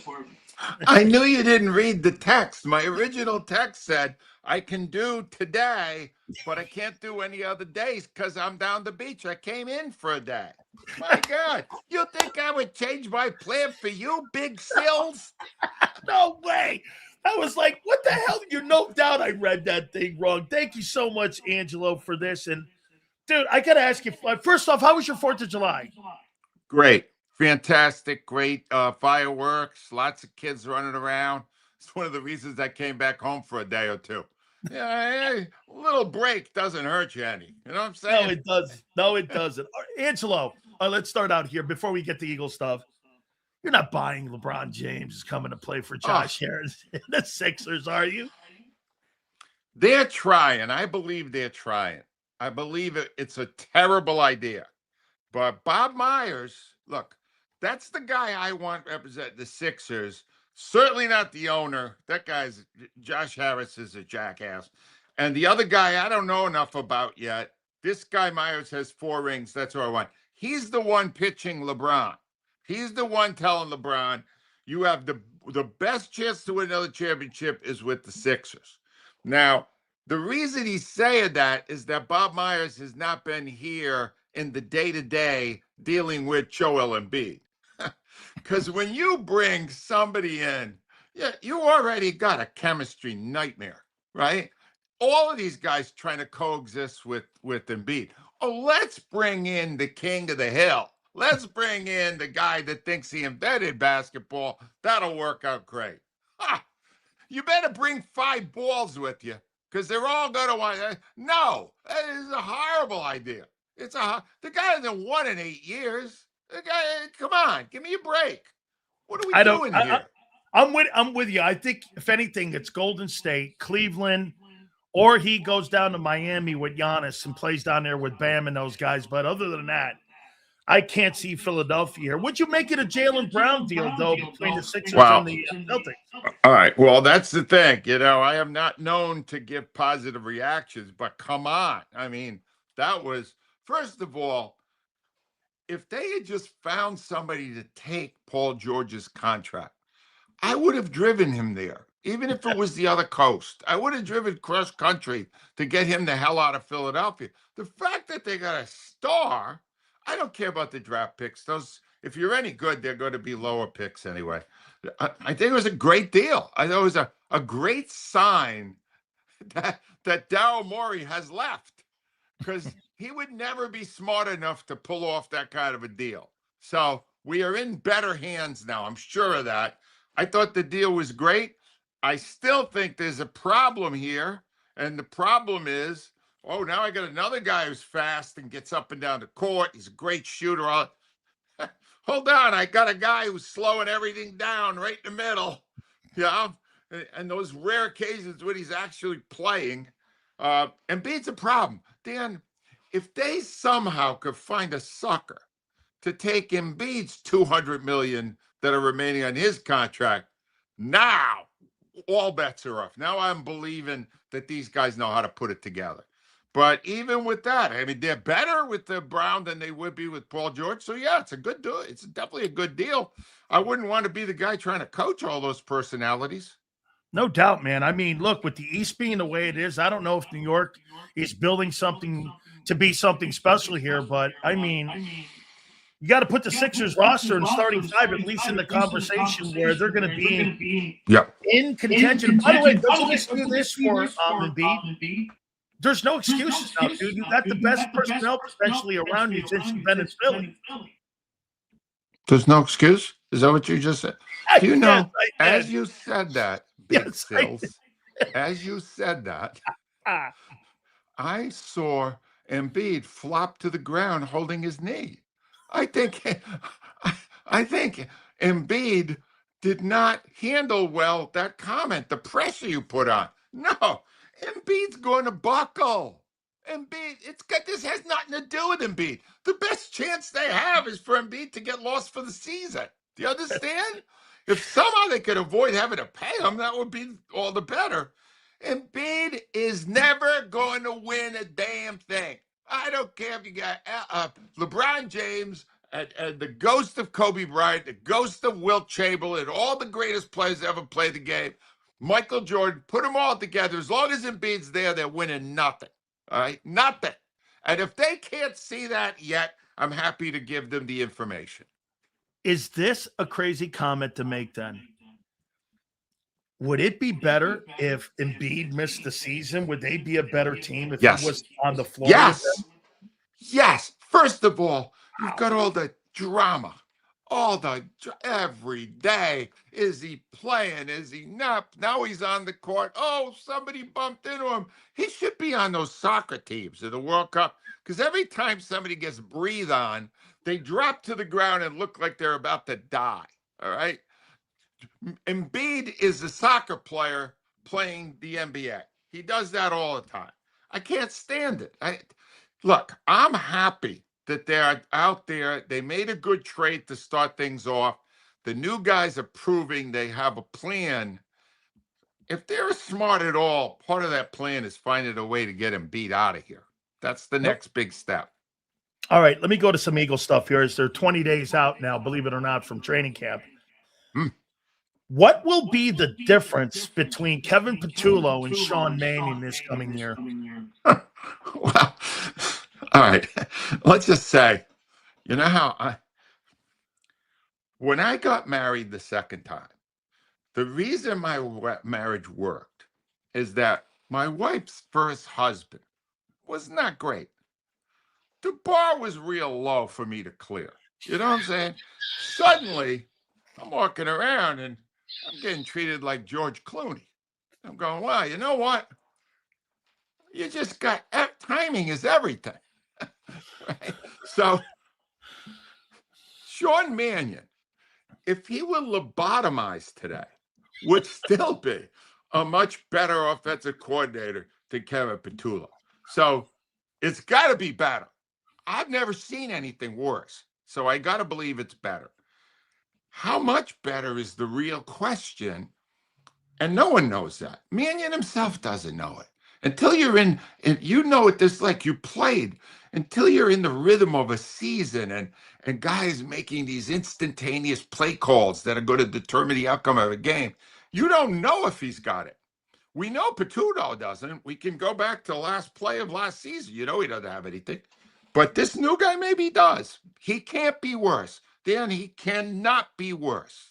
But Angelo, on July 8th, you're going into training camp not knowing what the direction of your offense is going to be? And you're talking about all these big decisions that are going to be made at the end of the year on what you may do with the quarterback, what you may do with the roster. And you go into again with a conversation of, I don't know what we're looking at here when we have our coordinator. They won't know, Dan. They won't know until they're playing real games. He's putting in his offense and they can love it and all that. They said a lot of positive things about Petullo when he put in his offense. But when the moment of truth comes and you're in a game and you're making decisions on what to call, that's where you'll see if the coordinator knows what he's doing. And we won't know that until these games start. There's no way to know that. Will Hurts be better or worse in 2026 without A.J. Brown? Here's the thing, all right? He'll be worse because he doesn't have that target. He'll be better because he has to have a better coordinator than he had last year. So if I had to say, I would say that he will be at least as good as he was last year. And the other thing about him, and I really admire this about him, coming off a disappointing year, he will have that much more motivation. And I believe in him. I believe that he will find new ways to succeed. The only problem is, man, his targets are small and they're not number ones. And there's maybe a few of them out there, but I'm not sure how that's going to, I don't see how that's going to work. Dan. The A.J. Brown thing, they're going to regret it by November, by Thanksgiving for sure. They're going to go, man, we could use a guy like that on third down. Jalen Carter may be a hold-in during training camp. Do you want to go into another season with a disgruntled football player like he did a year ago with A.J. Brown? I mean, do you think that's Well, also a distraction? I'm not one that caves to bad acts. I never believe that you can placate a guy, give him his money, give him whatever he's supposed to be making in a new deal, and then he's going to be happy. Carter's the kind of guy, if he cashes in with a big deal, like Aaron Nola does in the Phillies, he may be of no use to you at that point. He's set for life. He might have a negative reaction to that. I'm not giving in to him. All right, I don't believe in that. I wouldn't have given him to Brown. I would have gone, AJ, Yeah. you're coming back. You're playing for us, and you're going to like it because there's no other option for you, and you're not going to piss away a year of your life, of your career, to make some point about your contract. You gotta. It's simple. These players who don't want to honor the contract that they have, the only way to deal with them is force them to do it. Don't give in to them. Don't give them a new deal. And if they walk around like a mope, goodbye. At the end of the year, they leave. I wouldn't do it. I wouldn't give in to them. Do you think that the owner came in and parachuted in on this AJ deal because how he had 2 years, Angelo, of control of the player? Yeah. You had complete. Ridiculous. You think the owner came in and said, and you move him to the place the kid wanted to go? I mean, you didn't really move him anywhere where you were going to get more assets from. I know you got a number one for him, but you think the owner came in on it? All right. Jeff Lurie, the owner. Number one is never approach him to speak with him without hip boots on. All right. Because he's going to pile the manure up high. So where did he leave us at the end of last year? When Brown was having problems during the year, right on the field where the media could see it, the owner had a confab with his disgruntled wide receiver. And at the end of it, oh, it was flowers and lollipops and rainbows, and everybody was happy. And no, AJ, my guy. Are you willing to say that that was all pure bullshit? No. Is that what you're trying to tell me? No. No, I think it was. No, but wait, it did change the room though when he was on the field, and they taped it, and they wanted everyone to know that hey, the owner came down had a conversation because Angelo after that he was moved. Yep. Yes. I honestly, that whole theater that Lurie put together of doing it in front of everyone, I'm still trying to understand what that was supposed to be, because whatever it was, it didn't work in the moment, and then they got rid of him and sent him where he wanted to go. I can't, right now I would say they are going to miss A.J. Brown more than they think. They've all convinced themselves he was too big a problem, and we can do this without him. And Devontae Smith's going to be an amazing number one. Not in my experience. In my experience, there aren't a lot of players who could do what A.J. Brown could do. Do you think the Eagles are a lesser talented football team than they were in 2022? Yes. Oh, yeah. 22, yes. 24, definitely. Even probably more so. They lost most of their defensive starters. But then are they a playoff? Then are they a Super Bowl contender to you this year? No, I don't think so. I agree. They have unproven receiver core now. I'm not sure what happened to Barkley. I'm hoping that Barkley's terrible year last year was a cause of the offensive coordinator. And so we could at least get him back to, 1,500, 1,800 yards. Defensively, there's so many question marks. Yeah, they got some great players on that defense. Don't get me wrong. But they got some holes, significant holes on both sides of the ball. And they have a moron coaching their team. They may not want to acknowledge it, even to themselves. But if they get in any trouble, the point you made originally, Dan, if anything goes awry and they need creativity or intelligence in making the right adjustments, they already know it's not coming from Nick Sirianni. He already trashed 2 seasons because he couldn't figure out what was wrong when he had bad offensive coordinators. Do you agree then with that statement, Angelo, that this is how Howie Roseman fixes the problems on the team? He just adds more talent. They don't add better coaches. It's because look Yeah. at 23. You add Brian Johnson, first-year play caller. You added Kevin Patullo a year ago. Now you've done it again. And wasn't the 49er game the prime example of when you needed an answer from the guys on the sidelines? You didn't get it. You didn't get that. You didn't get that conversation and that answer from that guy. So my question to you here is this. In 2026, will Nick Sirianni have enough patience to stay out of Mannion's way, where he got in the way of these other guys? That's a great question because he may be coaching for his job. See, that's the problem. Now, the bigger issue of Roseman and Lurie not wanting to bring in a guy that we know is a proven terrific head coach, a guy who makes his own decisions, can coach an offense if you need him to, is not a fool on the sideline. It can handle a news conference without sounding like a boob. All right, all those things. In my estimation, that's the fatal flaw of what we've seen at the Eagles, who have won 2 championships. They have an organization that refuses to bring someone who will push back on anything they think. They want a guy like Sirianni who will do their bidding, whether it's right or whether it's wrong. And that's the biggest mistake. And I'm not saying, I didn't think last year they should have tried to get Belichick where there was all that stupid speculation. I'm not talking about that. I'm just talking about an accomplished coach that can come into an organization and make a difference. So, like the guy A.J. Brown is with now, Mike Vrabel. That's a good coach. No doubt in my mind. That guy knows how to coach. He's smart. To me, they don't want a guy telling them what to do. So they've always brought in young guys that they could mold to do what they want. And to me, yeah, they won twice. I can't deny that. But in the end, who started push back? Doug Peterson started pushing back. They got rid of him. This guy gets more time, Sirianni. He won one too because he doesn't push back. So we'll see how much that buys you.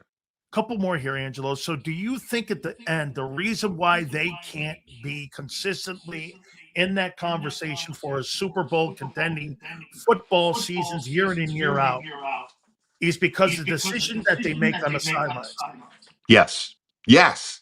And I think that that Howie has put together over the years some great rosters, including last year's team, and that they sabotaged themselves by not placing those really terrific players in the hands of equally great coaches. They got a good defensive coordinator, and he's done miracles. He keeps losing players, and he keeps somehow figuring out a way to do it. That's a great coach. They got a great coach on defense. Offense, we don't know right now. They don't have a good head coach. I think he'll stay out of it only because by now Sirianni's got to realize he can't fix it. Dan, 3 years ago and last season, did he fix anything? No. Why would he think now that he's going to suddenly figure out what to do? He's got to understand his own limitations. And that goes to Don Mattingly then. You talk about a guy who was a problem solver, and you talk about a guy who was not running into the dugout walls down there like Rob Thompson was running into walls. All of a sudden now you're chasing down the Atlanta Braves in the National East here, and he's positioning himself to get that job. Yeah. And maybe at the end of the year, he looks back and he goes, hey, you know what? Maybe I'll stay here. Maybe it's all going to be how it ends here. But Angelo, I mean, there's a guy right there that gives you the answer. How do you feel about him the way he's managed his Phillies team since he's taken over? Generally, very positive in every way. He answers questions honestly. That's important to me as a person in the media. He makes moves on the bench that make sense to me. He did something last week that sent alarms off, though. I'll be honest with you. He's got Wheeler out there, not yesterday, the previous start. And Wheeler is throwing great, but he's striking everybody out. It's taking a lot of pitches. Pulled him. His 4 2/3 innings, he's at 104 pitches. All right. I was shocked and very discouraged to see Mattingly come out and pull Wheeler, who was really angry about it.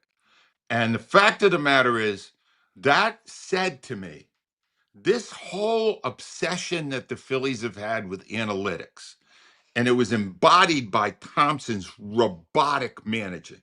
Everything he did was according to a stat sheet or some sort of a computer breakdown. And I looked at Mattingly. I said, oh, not him, too. He was a great player. He was in an era where guys were pitching 150 pitches. All of a sudden, and his explanation was stupid. He said, I have to make decisions to protect the well-being of the players rather than just worry about one situation in one game.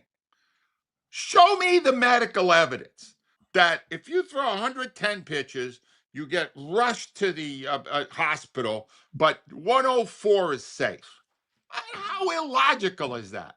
Who made the determination that 100 was the magic number? And once you went over there, death would soon follow. Who made it? Dan, it's all bull. You understand? And he bought into it. Now, either he's forced to follow these analytic nerds, or they somewhere in here they hypnotize them because he's doing it too. And Dan, that worries the hell out of me. Because if he does that in the playoffs, if he treats Wheeler in the playoffs the way Thompson is, they're dead. You understand? They got no shot because he didn't use his best arm when he needed him most. And that's why Thompson right now is home watching the World Cup, because he sucked as a manager. And That's I don't right. want the same thing to happen to Mattingly, because to me, he's not a robot the way Thompson is. And That's I'd like to believe he'll start thinking on his own. I got to tell you, that's the difference between a guy like Mattingly and Dave Roberts in Los Angeles. He goes with that gut. He puts Yep. those guys out there in positions. All right. Yep. Since you mentioned the World Cup, do you believe that soccer in America will ever be a mainstream sport? All right. You have to understand, I'm literally, as we're talking here, I'm writing my next blog post. And I'll give you the headline, even though it's a few days away. This just in, soccer still sucks. All right. Dan, I have spent more time than I even want to admit Me too. watching this junk. All right. And the reason why, I got grandsons who play high school soccer. They're in soccer leagues. They love it. My son's a coach. He loves it. My son-in-law lives for this stuff. Oh, if it's at 2 a.m, he'll stay up to see it. So I'm sitting in front of there down the beach house watching these games, and I'm going, when is the action? There's a bunch of guys. They're standing in the back and they're kicking the ball back and forth. That's 90% of it. Then every once in a while, there's some contact, followed by the worst flopping I've ever seen in my life. All acting, all baloney. Then they go, yesterday, Egypt. Oh my God, no, Messi's getting eliminated. Egypt goes up 2-0. And 20 seconds later, they go, timeout. No, that last goal is no good. We looked it up on video replay.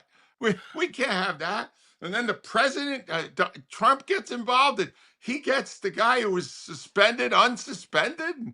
And this sport is stupid. The only part of the sport I admire, and it's maybe because I've been an Eagles fan for so long, the passion of the fans is amazing. Yes. These people they're reduced. You got to picture a little kid there crying because the goalie, when they were doing penalty kicks, guessed left and the ball went right. So the next 4 years, these people are in a clinical depression. Is the goalie guessed wrong on the kick. And how many of these games are decided and they have penalty kick? It sucks. Every part of it sucks. That's why they don't ever write, even though they got it first. They call it football in other parts of the country. No, there's only one football. It's our football, because it's so much better than that garbage I don't understand how these people ever like that stupid sport. Oh, I gotta tell you, Angelo, that soccer is the most anti-Philadelphia sport yeah.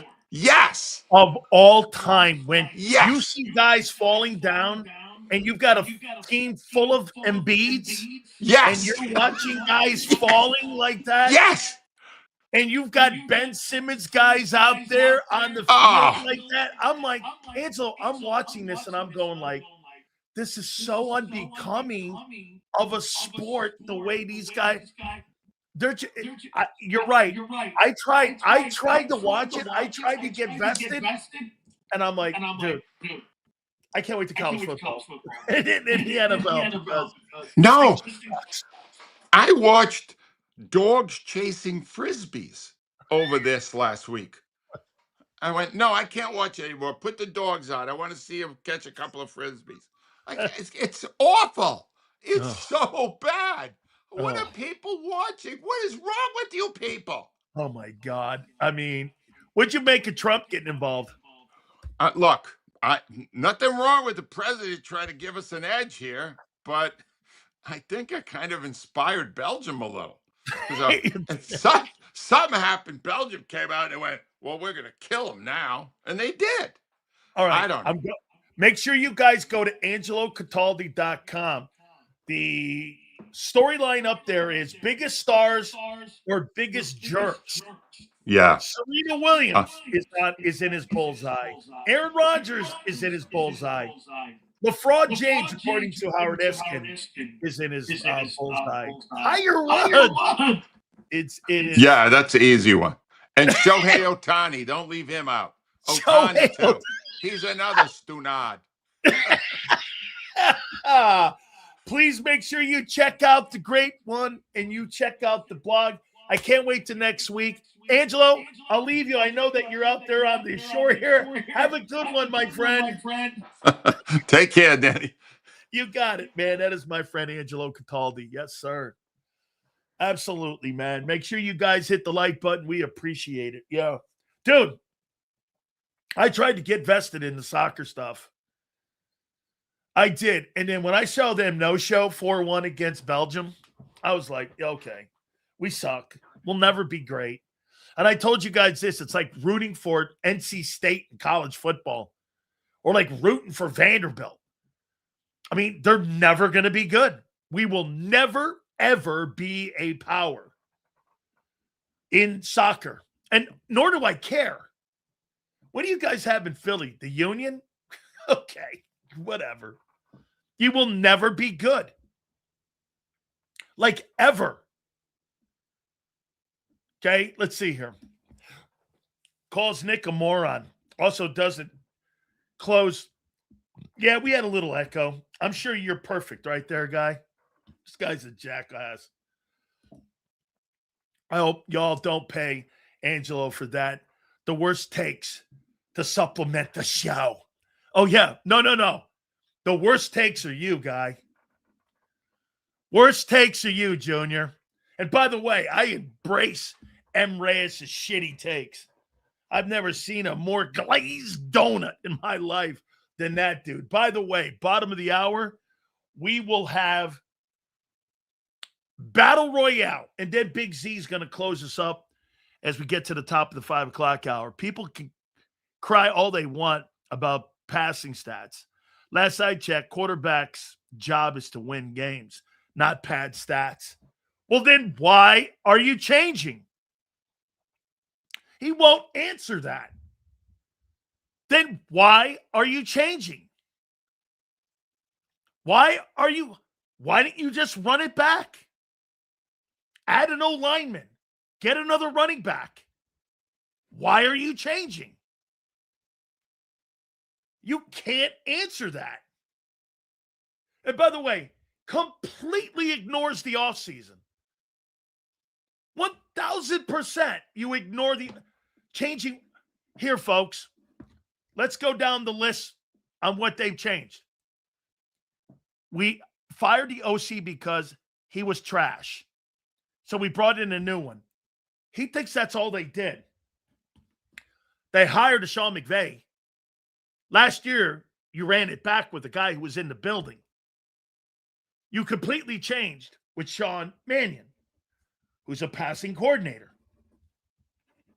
You signed 4 wideouts, and you drafted 2.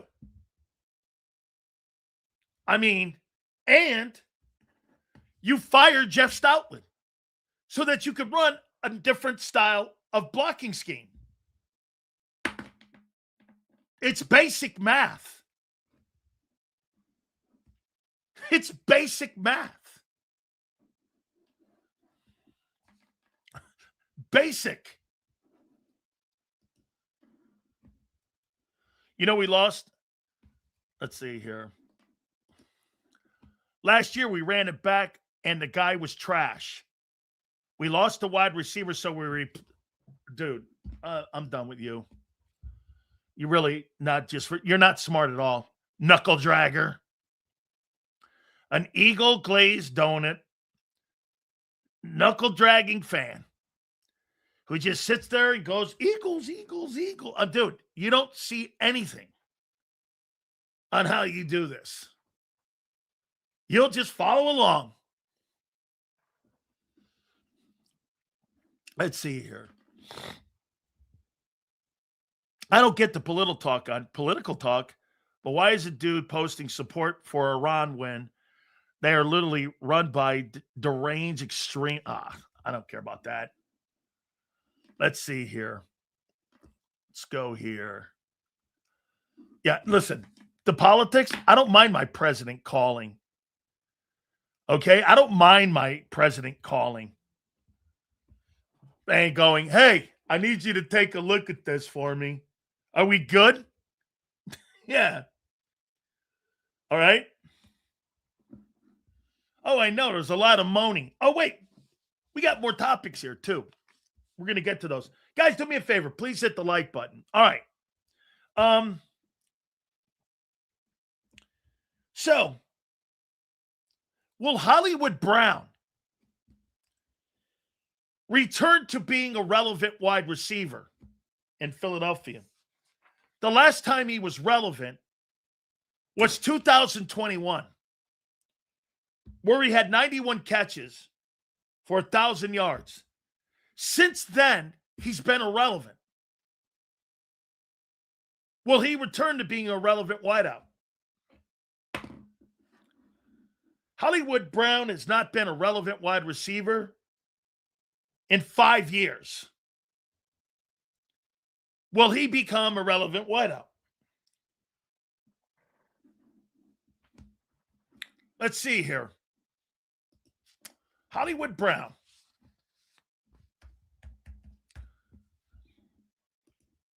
Here's the guy you've brought in. So in his 7 years, he's had 1 season of 1,000 yards, and that was 2021. 584, 769, 709. The last 3 years, 574, 91 yards, 587. Will this guy be a relevant wideout? Wide receiver 3 is not relevant in your offense. I tried telling you that. The last 5 years, that position has been irrelevant. Now, some could say that's because of AJ.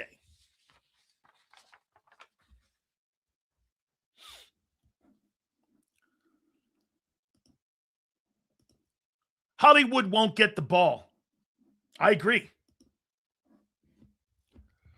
Let's see here. Hollywood Brown has a lot of upside. It's a new offensive scheme, so you never know. So in a new offensive scheme, Hollywood Brown is going to become a relevant wideout again in your eyes.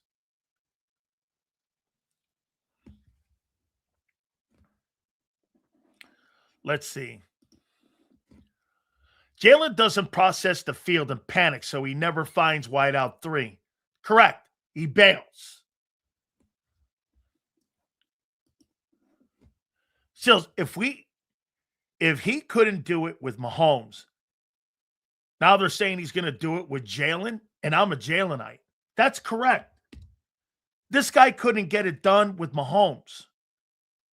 But now he's going to get it done in Philly and be a factor? Based on what? His career doesn't say that. And let's see the quarterbacks that Hollywood Brown has had. He's had Lamar Jackson, he's had Kyler Murray, and he's had Patrick Mahomes. And he's done nothing. And by the way, he's a former first-round pick. What pick was Hollywood Brown taken? What pick was he? He was the 25th pick in the draft in 2019 out of Oklahoma. This guy's a former first-rounder. Okay? And he's done nothing in his career except for 1 year in Baltimore. But now he's going to come to Philadelphia and he's going to rejuvenate his career?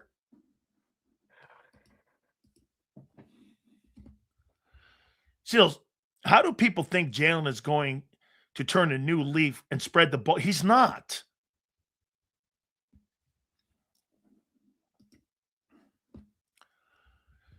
He led wide receivers in receiving yards last year for the Chiefs. Okay, and you know what he did with that? Here's what he led the Chiefs with. Like 500 yards. If I'm not mistaken, let me see here. What did he have?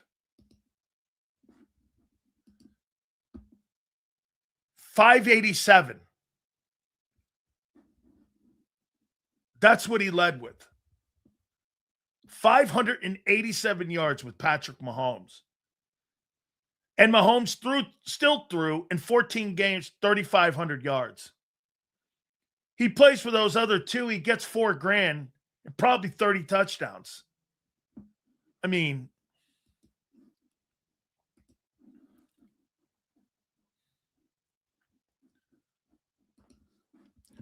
he technically an upgrade to Dotson, but will never get the ball.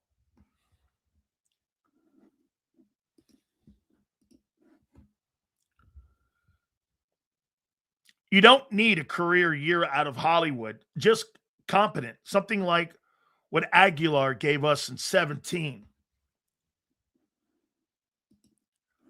I think Jalen is in the MVP race. He won it in 25. Why wouldn't he win it in 26?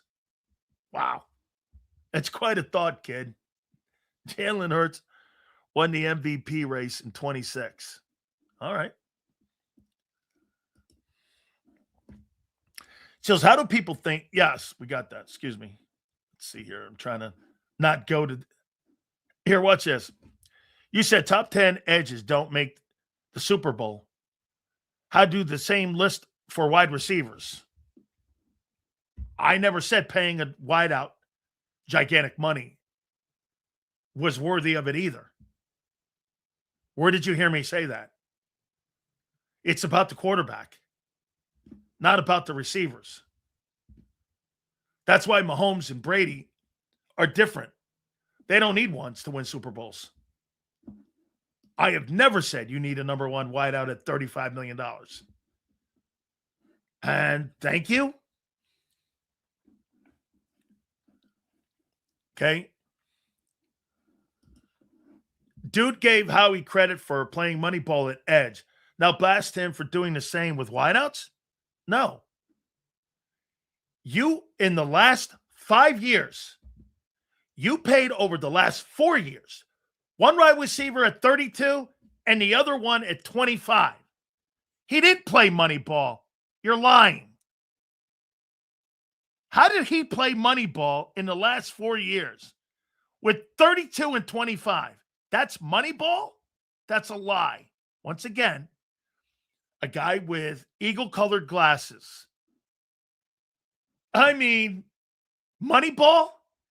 You had two wideouts that were making top-of-the-shelf money in that Super Bowl run. Now you're not. He played Moneyball this year.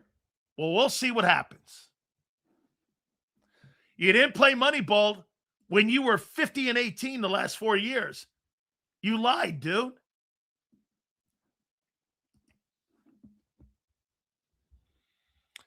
Jalen has done everything a quarterback needs to do besides be consistent. Can he take the next step at 30 or at 28, 29? I mean, tough in year one in a new system. I completely agree.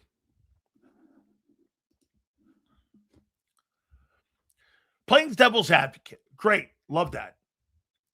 What if the change in the offense is for when they move on from Sean? Why would they move on from Sean?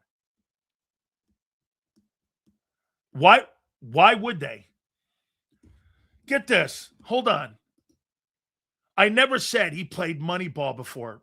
Really? Let me go back here and pull this up. When he said that about me blasting him here. Here. Dude gave credit for playing Moneyball with Edge. Now blast him for doing the same with wideouts. Check the list for us. Dude, in the time that you won 50 ball games, you did not play Moneyball. This year, you're playing Moneyball and you don't know what the results are going to be. That's a fact. This is the first year you're playing Moneyball outside of 2021. You did say that.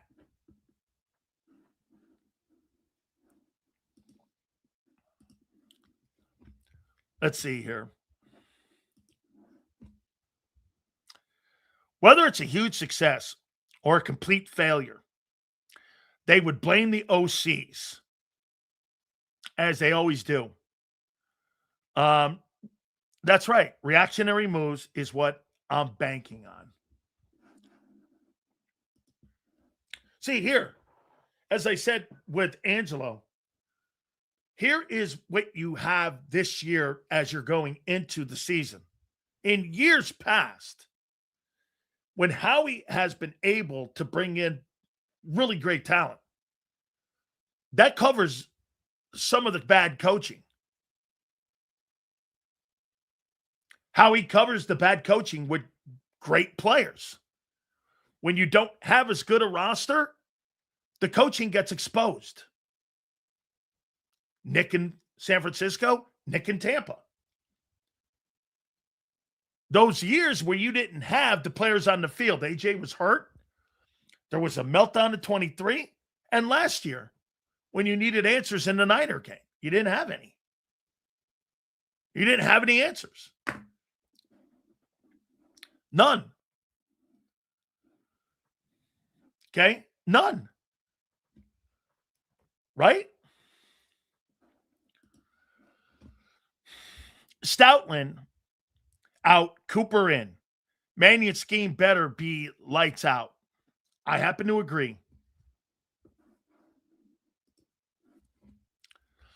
Jalen Hurts' worst years are first-round playoff exits and when they have to go on the road. His best years have been Super Bowls. I think this year will be a deep playoff run. That'll be good enough for me. Okay?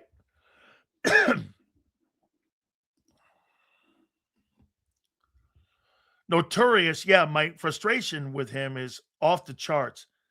How can you have a perfect game, then turn around and not be able to complete a pass for multiple halves? Twiz, he's never been a consistent ball player except for 23 when he could run. You know, hey, Twiz, you could pick your spots better when you throw the ball and run.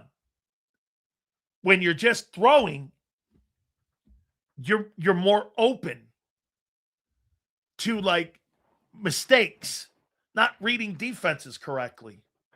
By the way, this Hollywood Brown thing, Hollywood Brown as a first-round draft choice has been Jahan Dotson, a little bit better Jahan Dotson with better quarterbacks. Hollywood Brown has had an underachieving career, but he's going to be a relevant wideout in Philly. He hasn't been a relevant wideout his entire career. Now he's going to be a relevant wideout? Where's he been relevant? I mean, where? He's had 1 year where he was a relevant player. Even in that let's see here. I think the only reason we're going to be relevant this year is because of that defense. Well, here's something also to keep in mind, though. If that defense has got to carry you the whole way and you're still 3 and outs, it won't matter how good the talent is. You'll get run off the field like you did in San Francisco. Oh, and by the way, when we talked to Zander later on at 5 o'clock, I heard John say, well, guess what? Giving up the run yards didn't matter. Well, did it matter in Chicago when they ran you over? Did it matter against the Chargers?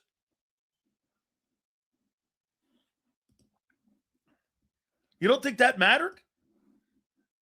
Let me see here. Let me go here. And teams. Here, what were those games? What were those games? So let's take a look at something about the Eagle run defense last year, and you tell me if it was an issue. So let's go back a year ago. Let's go back to here. Here we go. And let's go back to 2025 regular season. And let's take a look at the L's. And you tell me if they were relevant. Okay, let's go back here. Let's go to Denver and the Denver game. Let's see if it was relevant. So the Denver Broncos ran the ball for 130 yards on 4-5 a carry in the Denver loss. The Eagles ran for 45 yards in that game against Denver. It was an L. Let's take a look at the other L. The other L's on whether or not it was relevant. So let's go to the New York game. New York won. Box score. Team stats. New York ran the ball for 172 yards. The Eagles ran the ball for 73. L. Outrushed. John says it doesn't matter. Okay? Let's go down to another L. Cowboy comeback. See what the Cowboys did. Cowboys ran the ball for 125 yards. Eagles ran the ball for 63. L. Let's take a look at another loss. Chicago. Box score. Team stats. The Bears ran the ball for 281. The Eagles, 87. L. Let's take a look at that. These are all the Eagle L's on whether or not the run game mattered. Let's take a look at a Charger overtime loss.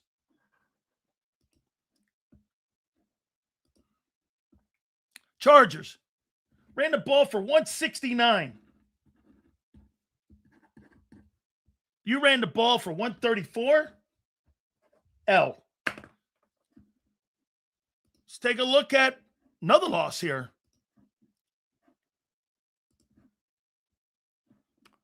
Washington. That was like, now let's not do Washington because you rested your guys. So let's do the playoff game. San Francisco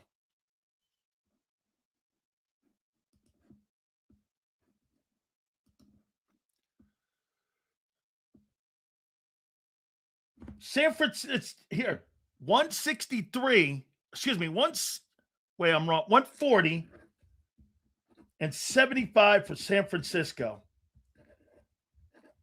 The only game last year where you outrushed your opponent was the playoff game. Denver outrushed you for 130 to 45. L. New York Giants, 172 to 73. L. 125 in the Cowboy comeback to 63. L. 281 yards, Chicago to 87. L. Chargers, 169 to 134. L. You outrushed the 49ers, 140 to 75. In almost every regular season game that the opponent outrushed you, you took an L. Don't tell me the run defense didn't matter. They're all losses. They're all losses. I mean, every one of those run defensive performances, you were outrushed significantly too. You know why? Time of possession, all of that played a factor.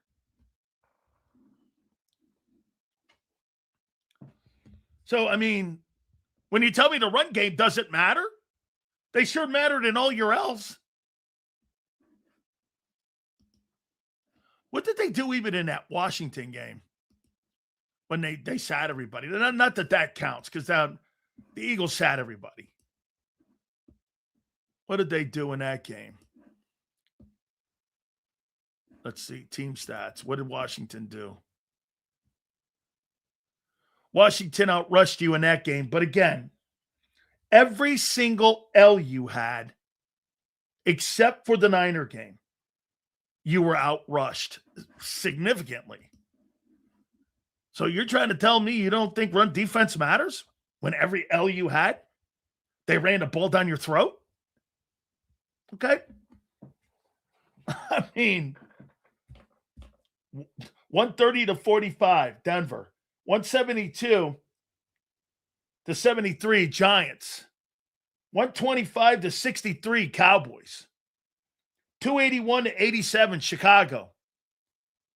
169, 134, Chargers. I'm not going to count Washington. The only game that you won that you outrushed your opponent was San Francisco. So run defense didn't matter? Not according to your L's. Oh, I see where this guy's back again. Why don't you come on the program, dude?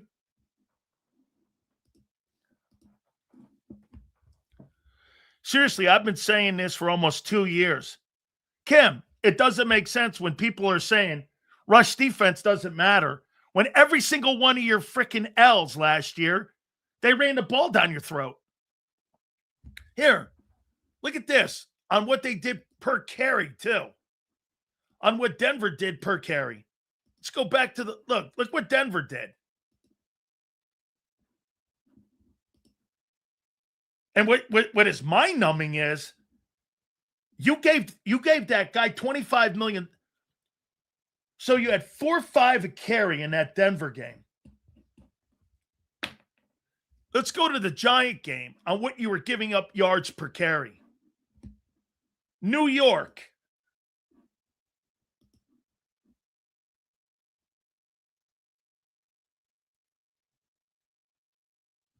$4-4 a carry. Dallas.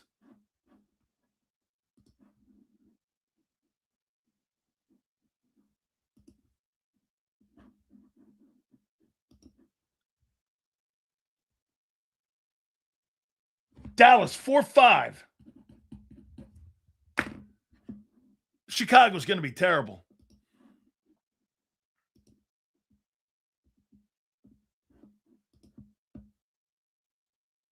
$6 yards a carry against Chicago. You just quit in that game.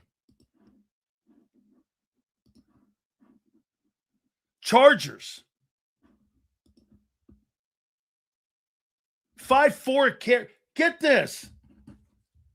In consecutive weeks, the Eagles gave up 6 yards a carry, 5-4 a carry against the Bears and Chargers. And they're all losses.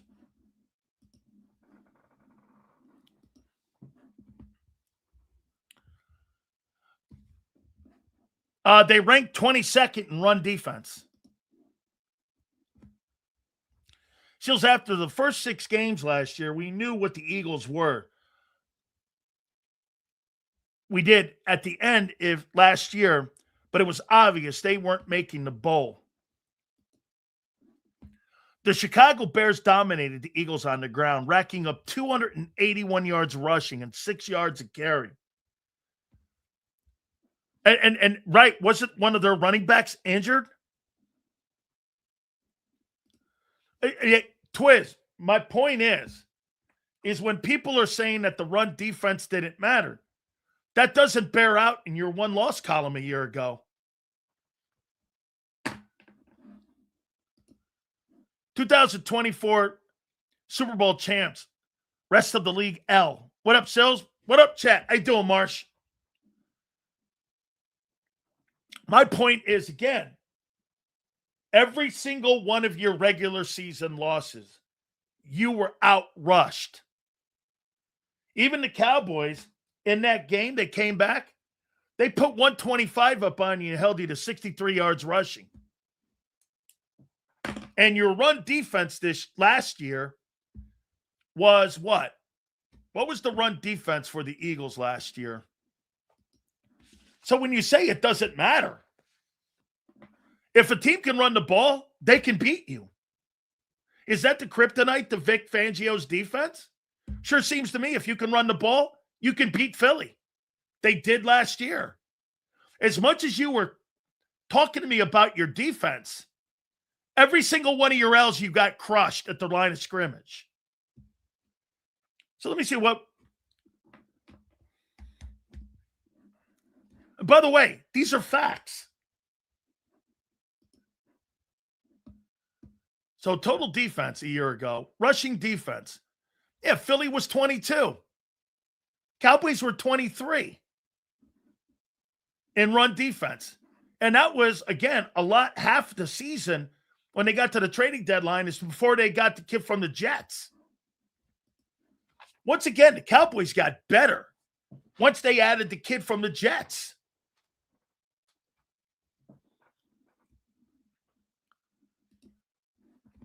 The team was double teaming Jordan Davis and single covering Jalen Carter. We couldn't get off the block because he was injured, which is why the play was being running at him, okay? I'm just making this point here for all that say this. The Eagles' run defense a year ago was not very good. In every single L they took a year ago, they were outrushed. And let me point it out one more time before I bring the guys in. Denver, 130-45.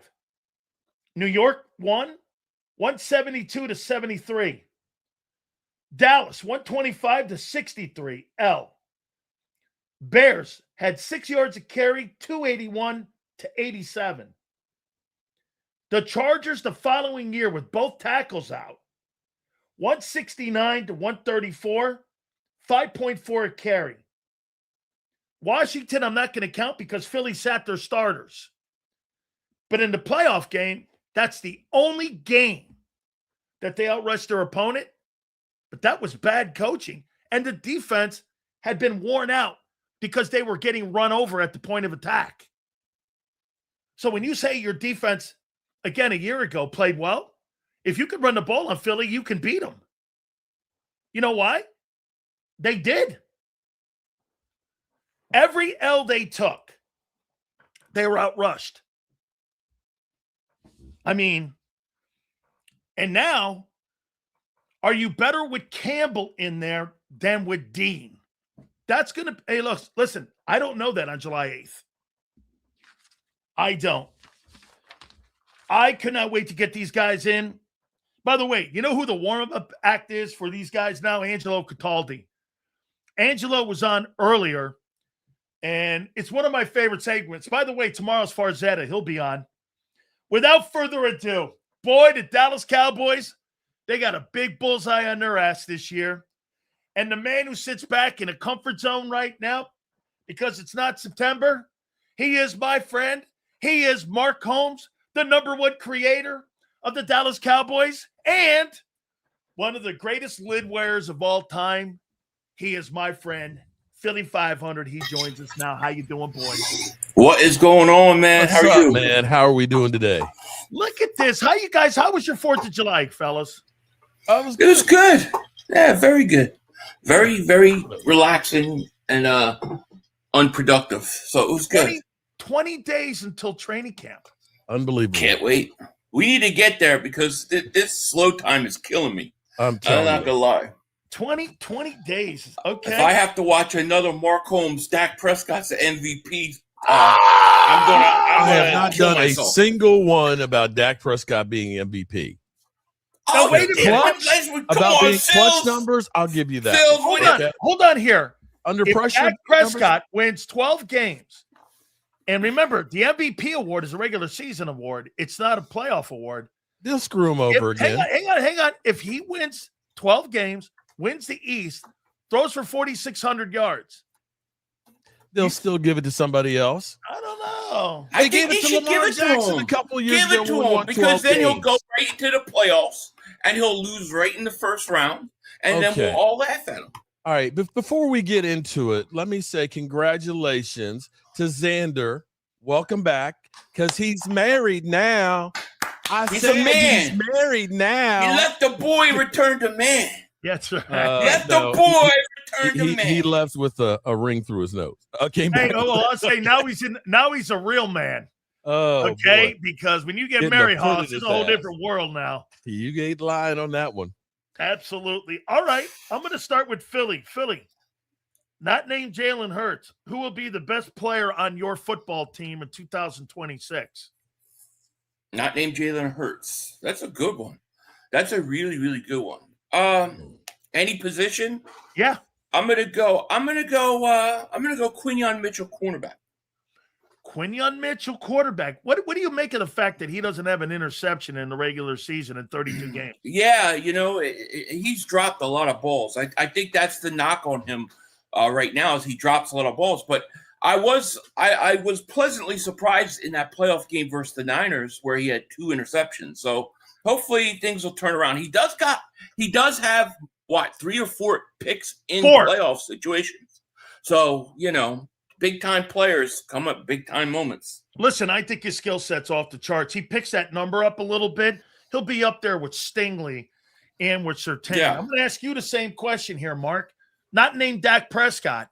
Who will be the Cowboys' best player in 26? Quinnen Williams probably on the defense, and I'll say Tyler Smith on the offense. How much impact has Williams made more of an impact on the overall unit in what you've seen so far? And have you been pleasantly surprised? I think he's made a bigger impact on your defense than even what Micah Parsons has made. Is that a crazy statement? I think so, because when you actually look at it, you brought up the stat that we were actually 23rd in stopping the run. Not that that was great, but when you think about how porous we were on the back end, being able to get him here in the middle of the season, that turned that defensive front back around a bit. The key on here is we don't necessarily have great edge rushers, but because they should be able to occupy, double teams and be able to get a push in the middle, it'll make those other guys better on the outside. Philly, I want to bring something up to you here and tell me if it's a concern or not a concern. Every single one of your L's last year, teams ran the football down your throat. Is that the kryptonite of a Vic Fangio defense? Because all 7 of your losses, except for the playoffs, I'll take that back, 6 of them, were teams that outrushed you. Well, I mean, it's an interesting question. I would ask you this, and I don't know off the top of my head, but I'm just trying to go back from what I can remember. It seemed like early on, a lot of those games, they rushed outside on us. They like the edge rusher could not seal off that edge, and it seemed like that's where a lot of the yards came from. I believe the Chicago Bears game, they just destroyed us. That was bad. Charger there was game a couple other games.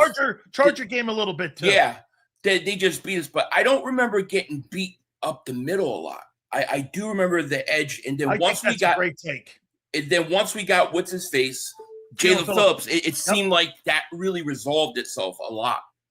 I think you're right. I think because one of the things when we were talking about was that Hunt and Nolan couldn't set the edge. They were running no stretch plays. I think that's a great take. Go ahead, Mark. First of all, Big Marshall, you ain't slapping me, bitch. Okay, you can keep that super chat. You ain't slapping me, man. But wait a minute. Are you saying that stopping the run affects winning? Oh, here we go. No, I'm just asking for a friend here. Because here we go. Big Sil just said when you couldn't stop the run, you lost every game. Yeah. So I think when the Cowboys go into the playoffs and we give up 169 yards on the ground and we get 65, that doesn't affect the game? Oh, okay. So are we talking playoff football now? Yes, we're talking playoff. Okay. So how? Because you just proved out that stopping the run has a correlation. Out of 11-year career of Dak Prescott in the playoffs, that's the reason you guys lost every time. We didn't lose every time. Well, one of them I'll say is Aaron Rodgers ended up going down the field because the defense couldn't stop him with under a minute to go. After we Mark always. I know what Mark does. He tries to turn it. Yeah, you did. You tried to take that one. Run the fucking football. You tried to take that one thing and make an excuse for Dak Prescott. Every single one of them. You did. Look at you're trying in the playoffs, bro. Look at him in the playoffs. Make an excuse for Dak Prescott. The only reason you do it. The only reason you bring it up is because you're trying to make the point that you can't blame Dak Prescott. I know how you think. You can't fool me. It's a team sport, bro. It's a team sport. This is bitchery.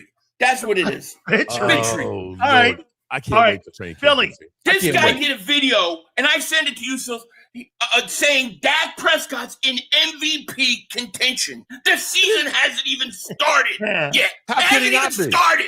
Everybody is in MVP contention at this point. Then why do a video on it? Hey. Then why do a video on it? Hey. All right, Philly. Ready? Will Hurts be better or worse without A.J. Brown? That's such a loaded question. I'm going to say better. Because I think the offense is going to be better as a whole.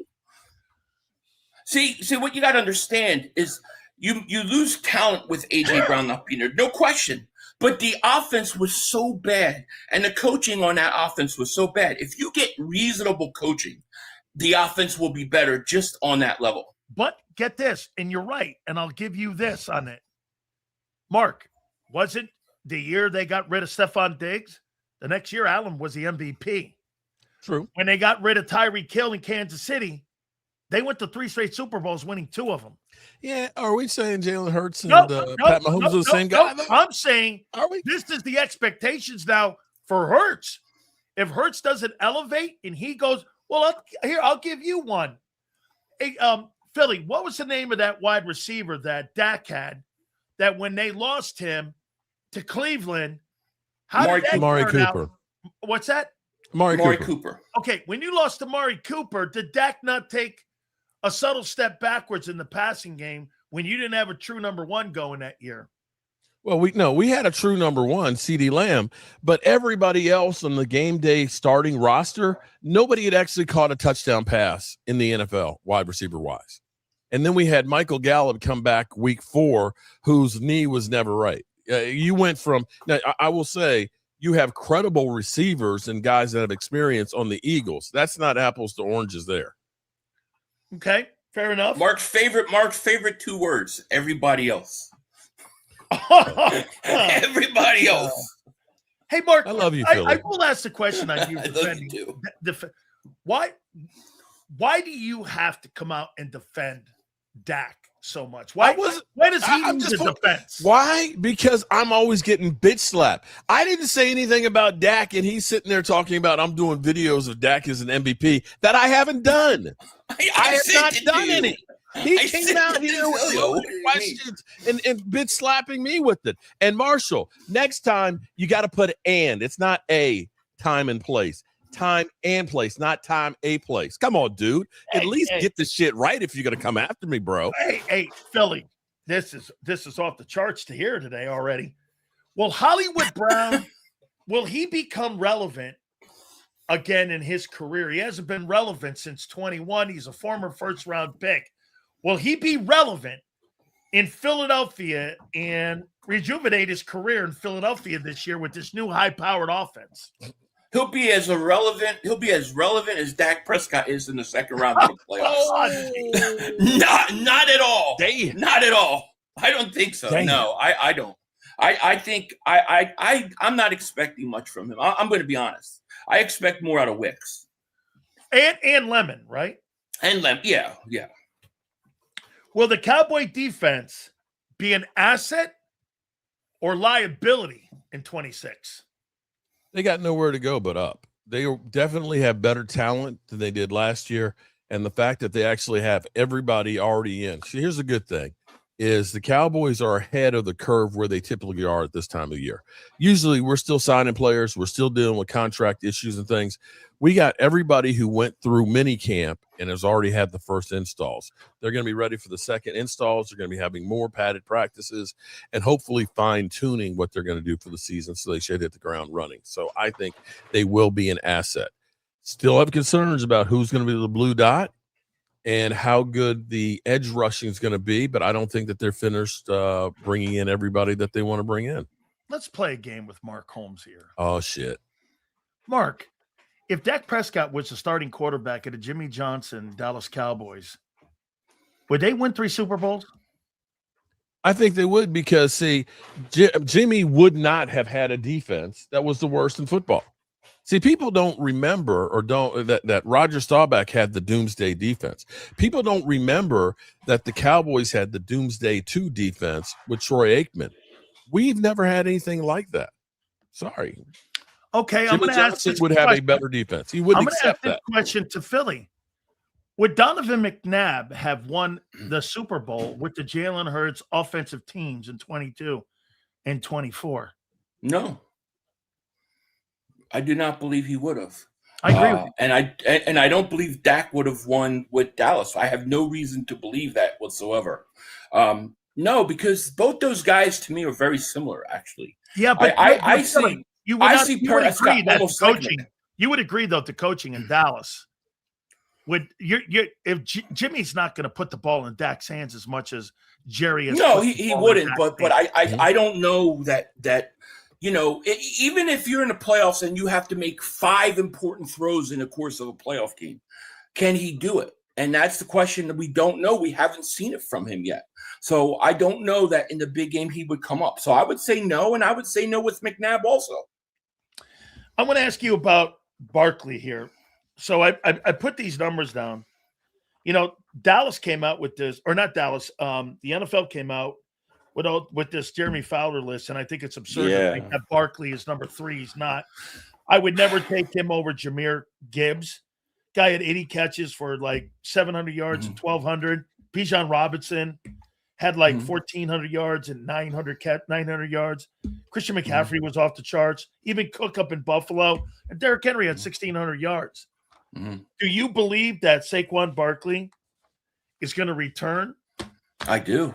You do? Why? Based on what?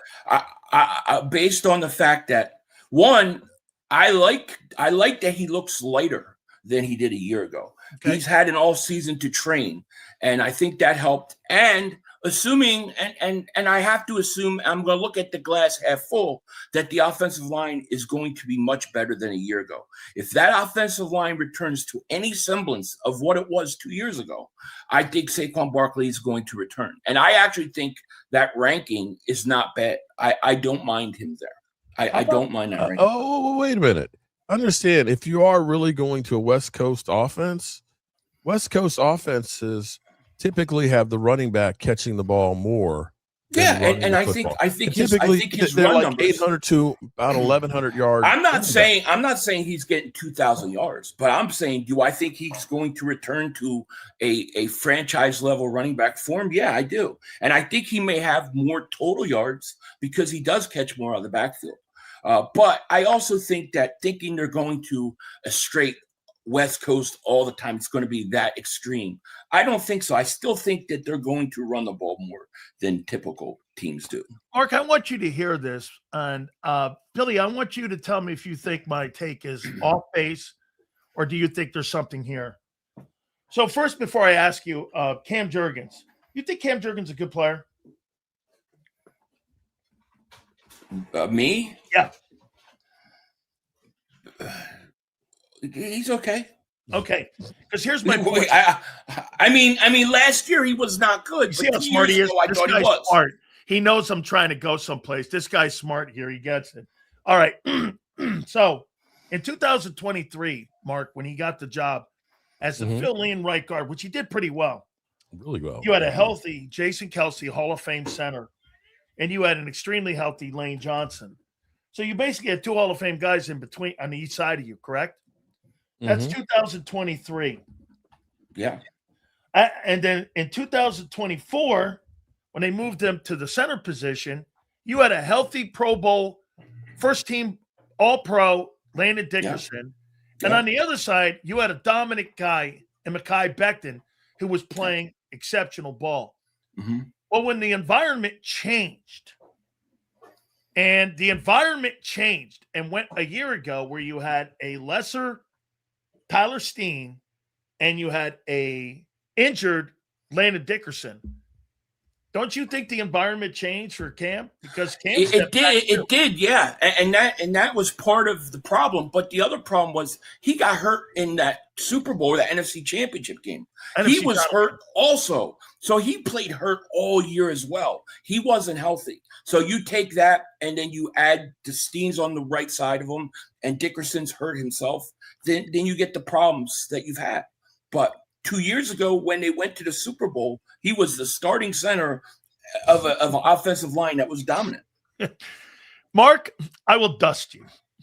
Talk how I want, clown. You would know that if you wasn't so quick to block people because they don't like Dak.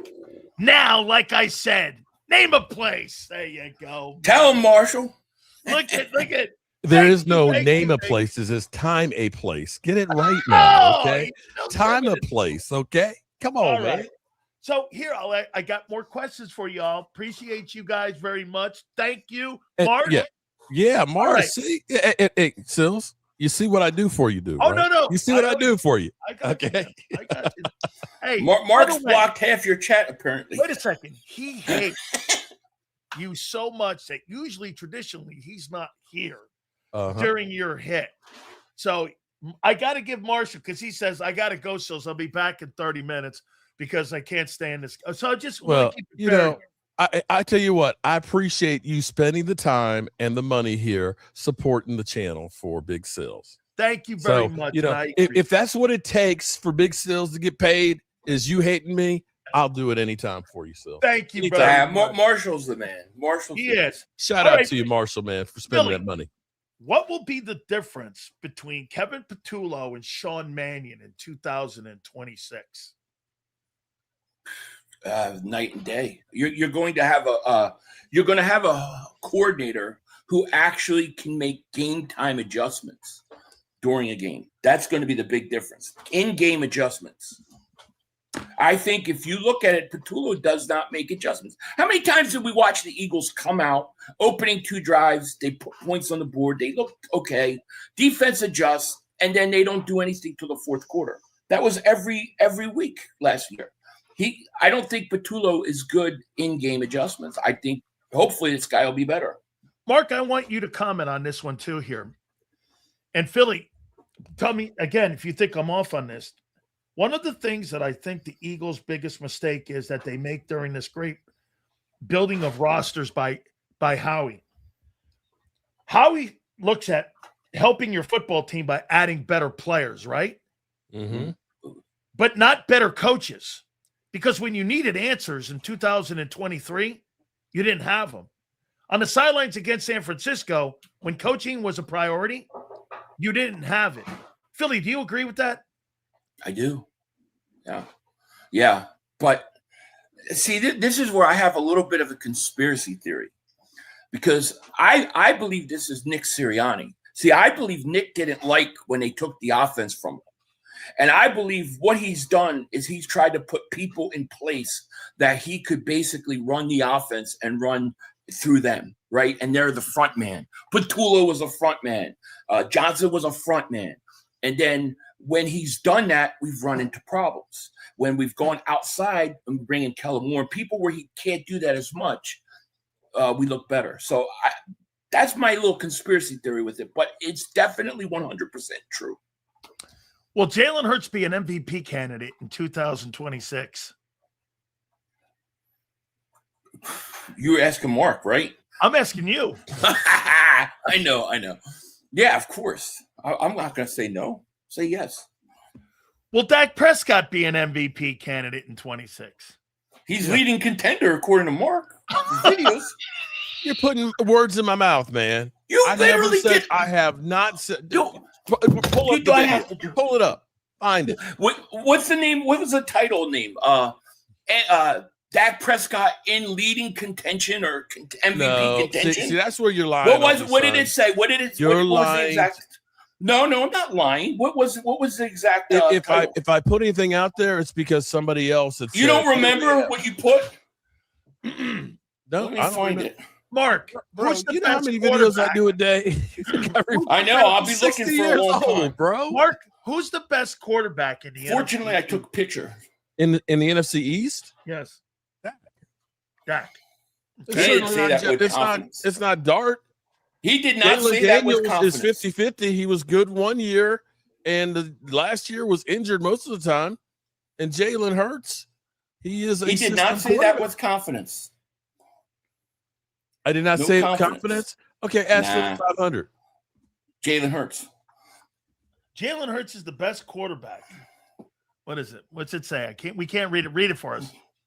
Says Dak Prescott in MVP conversation. Oh, in conversation. And guess what? The season hasn't even started yet. Philly, the season you hasn't just even talked started about Jalen Hurts in conversation. I just was asked a question. I didn't feel the need to go. I didn't say Dak Prescott's the leading like you said I did. If you listen to what you say in there, you might as well give him the MVP already. Mark, have the Dallas Cowboys done enough this offseason on defense? No. I'm still concerned about edge rushing and linebacker, who's going to be the green dot. I'm going to tell you something here, and I'm going to tell you that this is what Philly and his Eagles do right. And this is what, dude, I'm going to show you something here, and you tell me. When you look at all of these edge rushers, and I happen to think, again, listen to this. So, Myles Garrett, no Super Bowl. Parsons, no Super Bowl. Anderson, no Super Bowl. Krause, TJ Watt, no Super Bowl. No playoff win. No Super Bowl. Danielle Hunter, no Super Bowl. TJ Watt, no Super Bowl. You see, I don't think you have to spend $45 to $50 million as an edge. You know why? You know what the Eagles do? The Eagles go out in free agency. They sign guys like Reddick. They sign guys like Jalen Phillips for $25 to $30 million a year or $15 million. And you know what? That's not a priority for them to have a preeminent edge. Because you know why? They went to the Super Bowl with a $14 million edge guy in Hassan Reddick. And in 2025, they went with Josh Sweat. And I don't think he had more than 8 sacks. I mean, I don't think you need a priority edge to go to the Super Bowl. The Eagles prove it to you. And get this, they missed on Nolan Smith. Okay? He's not a bad player. He just can't stay healthy. And he's not big enough to set the edge. But they get away with it, okay, by going, look, Jonathan Grenard, Jalen Phillips. I think they do that position right. So if you can get any kind of play out of your guys this year, I don't think you have to have a superstar out there, and that's why they got rid of Parsons. Well, the same thing can be said about wide receivers because usually the best agree. wide receivers aren't the ones winning Super Bowls. It's But the that teams that have puts a more great tight pressure end. on the quarterback. Yeah, true. But if you have a great tight end, it makes up for that. But having a great interior defensive line, to me, I always say a great defensive tackle is the best money you can spend because if that's a guy who can take on double teams, who can get pressure up the middle, he makes you better at all three levels. Because he's getting that push, the edge rushers don't have to get as shallow on their rushes. If he's able to put pressure in the middle, the quarterback can't step up. He's getting happy feet. He's throwing the ball quicker. It helps your safeties and cornerbacks because they're not going to have to hold up as long. Listen, what made you get closer to the Eagles defensively, and you're not. They're a 10, you're a 6. But what made you get in the room was when you acquired Williams from the Jets. Yes, I agree. Okay? That's why Carter this year, Philly, he's got to play big. Are you expecting a holdout in camp? No, I expect the contract to get done in camp. I think it's going to get done. Then why would Howie let the market get ahead of him? Well, because I think there are certain things and issues with Carter that they got to square away before they feel comfortable, and it's holding things up. But I think they want to get it done, and I think they will. I do. I think the fact that he actually was holding in to me is a sign more that they're actually talking and discussing than being far, far away. So I think he'll be there, and I think the thing will get done at some point during preseason. Here. So you feel comfortable giving him a $36 million 4-year deal? Yeah, I do. I mean, I have no choice. That's how I kind of look at it, you know. Like you kind of made that commitment when you drafted him. You drafted two guys at 1. You let Milton Williams go. I think you got to do it now. Are you going to let Moro Joma go this offseason? Yeah, I mean, unless I can get him cheap, but if he goes $20-something million, like 26 the market right now, $26 million for him. Yeah, then I think you have to. But if Carter's healthy and by all counts, the way he's looked this spring, I think he should be in line for a big season. Mark, is this the last year for CeeDee Lamb? Technically, they do have an out. They could go ahead and get out from under him. I think that this might actually be a prove-it year because when you look at where he was 3 seasons ago with the 1,700 yards, he's been injured the last 2, and his numbers aren't anywhere close to it. However, he says this is the healthiest he's been in the last 2 years since that contract holdout. So I expect him to actually have a really good year this year. Who does Dak enjoy throwing the ball to more, Pickens or Lamb? I actually think Pickens because I gotta say, CeeDee Lamb has a lot of drops. I mean, I think about that first season opener where he dropped against the Eagles, man. That's what I'm saying. If he caught that one, we're talking about a sweep. Hey, Philly, do you think you're going to have an upgrade at the wide receiver 1 position with Devontae Smith? Yeah, I think Devontae Smith's going to be fine. What I worry about is the wide receiver number 2 position. Like, who steps up for that spot? And I don't think we know yet. You know, we got a lot of guys in there. I think they got good depth, but we need to see somebody step up and be that other guy on the outside. So hopefully, I'm hoping Wicks could take the job, but we'll see. I think that's the question, that second receiver spot. Last questions for both of you here. Mark, do you think in the run game, Williams is going to have a bigger year? Or do you think it's going to be a lesser year? Because for me, for you guys to win the East, got to be able to run the football. He's got to be 1,500 yards this year. I don't know that it'd be great because that takes pressure off of Dak because you're more balanced. You know, that's where you're talking about 4,600 yards. I don't want to see Dak have to throw for 4,600 yards. The Eagles have the winning formula. Don't make your quarterback throw for 4,000 plus yards and put every single game in his hands. Be balanced. Take a look at Seattle. It wasn't that Sam Darnold is throwing for 4,600 yards. I do believe that the offensive line will be better than it was last year, having Tyler Booker going in his sophomore year. He played pretty good as a rookie. He controlled Jalen Carter. He's going to be even better. And Tyler Guyton has been working with Lane Johnson. He's been working with the offensive line guru. He should even be better. If that offensive line is better than it was last year, then, yeah, they're going to be opening up some other holes. Philly, on the defensive side of the football or the offensive side of the football, who will be the key player, not the quarterback, named, in your opinion, that's going to be the key to the success of your football team going to the NFC Championship game? I'm gonna say Landon Dickerson. Huh. I think you need the offensive line to be better than a year ago. I don't care what who the new coordinator is and stuff. If you're not getting production on that line, and they're not near where they were, you're gonna have problems. I think the line is the most important thing, and I'm gonna say Landon Dickerson. He's got to return to form. Do you believe this guy, Chris Cooper, is going to develop? Markel Bell, Drew Kendall, or Cameron Williams? I have no idea. I don't know what to think of him. You're replacing Stoutland, so that's tough. Now, I wouldn't be surprised if Stoutland's there a lot during training camp and stuff. I wouldn't be surprised if we see him there. And maybe he comes back at some point down the road, but Mark, I don't know what to expect. I want to sneak one last one in on you here. Okay. Do you think, like, every single superstar needs a great coach and needs someone around him always? Aikman and Jimmy, Belichick, Brady, Walsh, Montana, all that. Hurts, Sirianni. Yeah. Do you think that Jerry has put the most qualified people around Dak Prescott? Do you think Jerry has given him the best tools for coaching? Because I think coaching matters when you're at the NFL level. I think it hurts the Eagles and hurts Jalen Hurts in clutch situations when they don't have the talent around them. Jalen can't do it by himself, dude. That proved out in 23 and 25.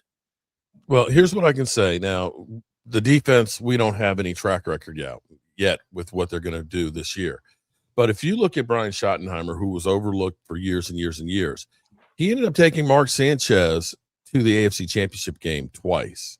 He ended up having a great running attack with the Jets there. When he went with Seattle for the 3 years he was there, Russell Wilson was like 36, 38, and I think 40 TD passes and had one of the top running games in football. As an offensive coordinator and working with quarterbacks, he's a great guy.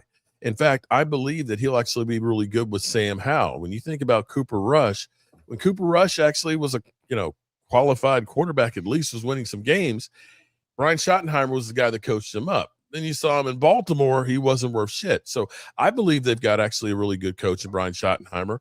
Right now, Christian Parker seems like he's the real deal. We'll see when the rubber hits the road and they actually play this year. But you've got the players buying in and believing in those guys.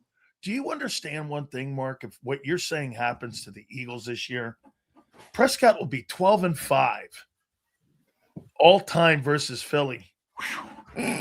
12-5. Yeah. And guess what? Mark will be talking about that because that'll be all he has. We'll be in the second round of the playoffs. Hey, we'll be in the championship game. You know what, Philly? And he'll be before 2017. That was you guys. Here's what I'll say. That's exactly what you guys. Well, we beat Dallas. If you could take one thing out of today's conversation, take this. Mark Holmes said he'd rather Dak be more like Jalen Hurts.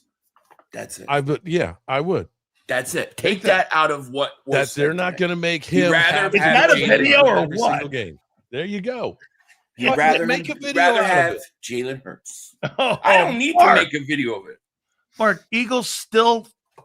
What's that say there on the shirt? Oh, upon further review, the Eagles still suck. How are you guys friends? I have no idea. That's a good question. Because we're old enough to separate, hating somebody's team. By the way, that's the dope lid you got on there, Philly. You guys are wonderful. It's like, Mark, I hope you feel okay. Your team sucks, but I hate you. I love you. Yeah, same thing, man. Hey, thanks for the advice on the cat. Okay, you were right. I will 10.5 weeks. Hey, I will say this about you, though. He is right about one thing, man. You're all laid back, man. Like you're in like a jacuzzi and shit during the off season, man. During the regular season, I got to tell you, bro, you belong in a psychiatric ward because you're like this. You're like this, dude. You know, what you have to understand, Sil, right now I have hope, okay? I have hope for a season, an optimism, you know? Yeah. I knew last year we were ass. From the time we traded Micah Parsons, I knew that shit was going downhill, so of course I was going crazy. Man, I tell you what, Just I love watch. you guys. You guys are fun as Just shit, watch. man. One of my favorite Thank segments you. of all time. Hey, Philly, make shout sure out you to Ben check out Marshall over there, buddy. Oh, Don't hey, be a stranger when I'm on, man. wait a second here. Well, stop. Listen, you know what? I've got losers in here. I got stalker chick dudes or something in here. I don't block them because you know why? They help the algorithm. I got guys in here that I've got a guy in here that changes his name and his masthead 18 different times. He's the same guy. And me and Zander don't block anybody. Mark, open up your heart a little more. You know? Open it up, Mark. Open it up. Open it up. Open up Clear out that block. I hear you. I'll see you guys 20 days until training camp. Thank you, guys. Can't get here soon enough. Can't Thank get you. here soon enough. Thank you guys so much. Absolutely. I love that segment. Oh my God. Yeah. We got an algorithm king in here. Listen, where's this guy? He's changed. Here, this guy has changed his name, his masthead, at least 14 different times. I haven't been stalked like this since Kim Nasserini when I was in college at the University of Miami, and she used to knock on my door at 2:30 at night. Dan, you in there? No. Like Kim Nasserini, man. I had this chick in college who used to knock on my door like that every night. Dan. Jesus criminy. Like Kim Nasserini, dog. The historian says the Eagles been to the Super Bowl 3 times on Dak's watch and rested starters. Oh, yeah, that's right. Rested them. How you doing? He said something about giving the other team credit. Oh, my God. New generation kids. Sells never lived without it. What? He's 10-5. If they sweep this year, Dak will be 12-5. Hey, it's not their point. It's not the Cowboys' fault that you rest players or whatever. You're 12-5. You're 12-5, Junior. Let's see here. Damn, Sills. What was his name? Who are you talking to? Now I sound like an owl. All right. What we're going to do is we're going to pay some bills, and then we're going to bring in Big Z. Hey, our great friends at Morgan & Morgan, the #1 injury law firm in all of America for a reason, and it is because they win. Family here in Pennsylvania that was initially offered $650K, they got nearly $30 million in settlement. Or the family down in Florida that was initially offered $350,000, they got nearly $12 million in settlement. Do me a favor, guys. Go to forthepeople.com/big sales or pound law 529. That's forthepeople.com/big sales or pound law 529. And do me a favor. You tell them Big Sales sent you. There's a reason Detective Johnson is the gossip king. Oh, did you hear? Jackie and Tom are getting a divorce? Sad. Well, I heard that Ashley Had work done on her face? Yeah, oof. Just like there's a reason Morgan & Morgan is America's largest injury law firm. Injured? With over $25 billion recovered for our clients, there's a reason to go big. Bathroom? Okay. Morgan & Morgan, America's largest injury law firm. Oh, okay. Ignite your nights with free live entertainment daily, only at Live Casino and Hotel Philadelphia's Center Bar. 7 days a week, enjoy some of the region's top party bands, performers, and DJs as they take the stage in the heart of the casino action. Great cocktails, live music, and lively moments. It's all happening at Center Bar at Live Casino and Hotel Philadelphia. Visit livecasinophilly.com for more details and the complete list of upcoming events. Must be 21 or older. Gambling problem? Call 1-800-GAMBLER. This is Eric. When he got injured in a car accident, he called Morgan & Morgan.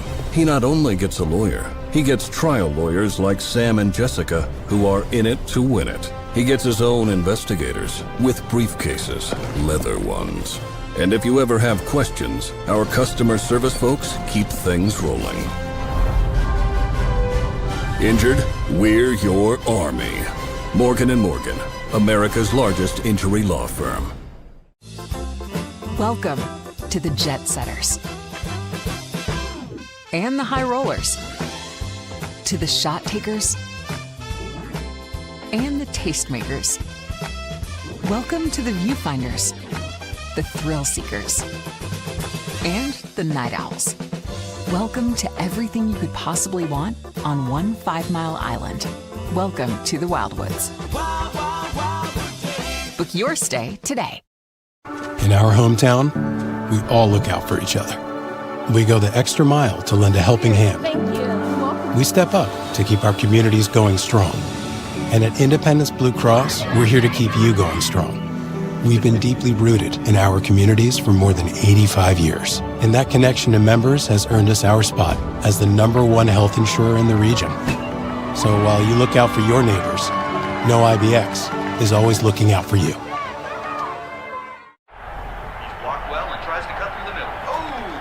Your gut says Miami is going to win and you should take the over.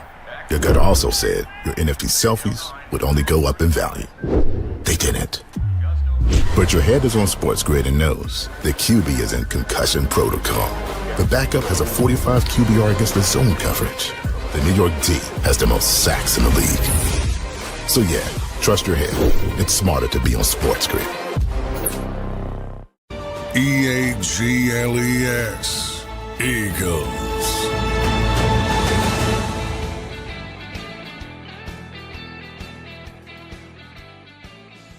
What a great day. What a great day. Hit the like button. We appreciate each and every single one of you. By the way, Marsh, when Zander gets his ass in here, man, we are going to thank the shit out of you, bro. That was big of you, man. Absolutely awesome. And by the way, Marshall is easily one of my favorite sports talk guys that comes in here because he rarely agrees with me because he's a Jalenite. And so he rolls down that lane, but he does believe what I think is right about the coaching. And as much as there's guys in Philadelphia that give Nick all kinds of credit, Nick has no answers. And again, some will point out, well, Nick, he fixed the team in 24. I think he did that by subtraction and was forced into it. You really think that Nick Sirianni knew in 2024 when they changed the offense that Barkley was going to go for 2,700 yards? When you spend $32 million to $25 million on wide receivers and you spent all that money on the quarterback and you got away from all that. Think about how the lot knowledge and think about, again, at the end of the day, how that doesn't make sense. You wrote a check to AJ for $32 million, another one for $25 million for Devontae, and you gave $50 to Hurts. All to do this. Well, let's go to the running back, who at the time wasn't making $20 million and was a free agent from New York. Really? That was the big epiphany to get away from all the money? Remember, if you pay him, you play him. That doesn't make any sense. So you just got away from it. I mean, that just, it doesn't make sense. All Nick does is win games, and that's why his ass is on. I'm going to show you something here. I'm going to just do this. And here, I'll show you something. Nick Sirianni. I would even put his name in. NFL coaches on the hot seat in 26. Randomly just doing it. Okay. Here are the 6 coaches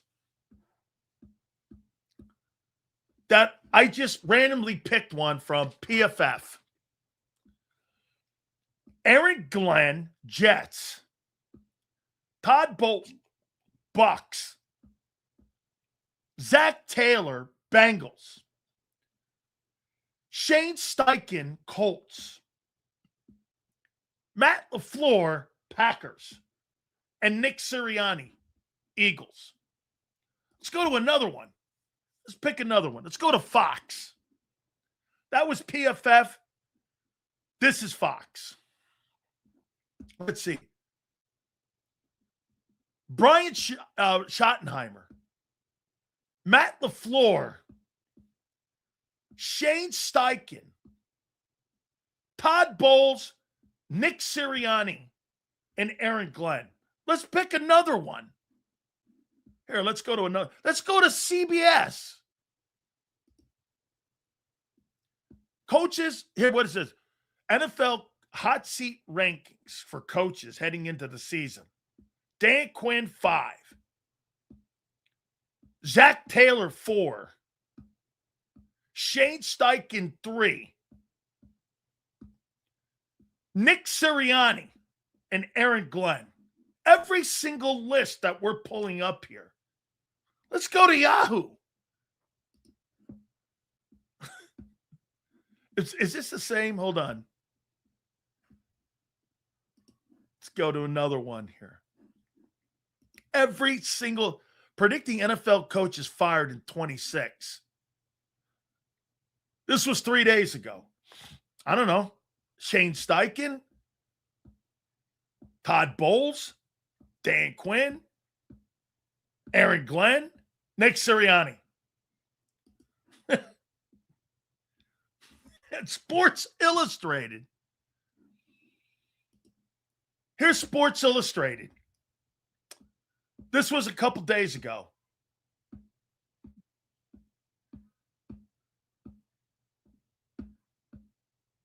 Here.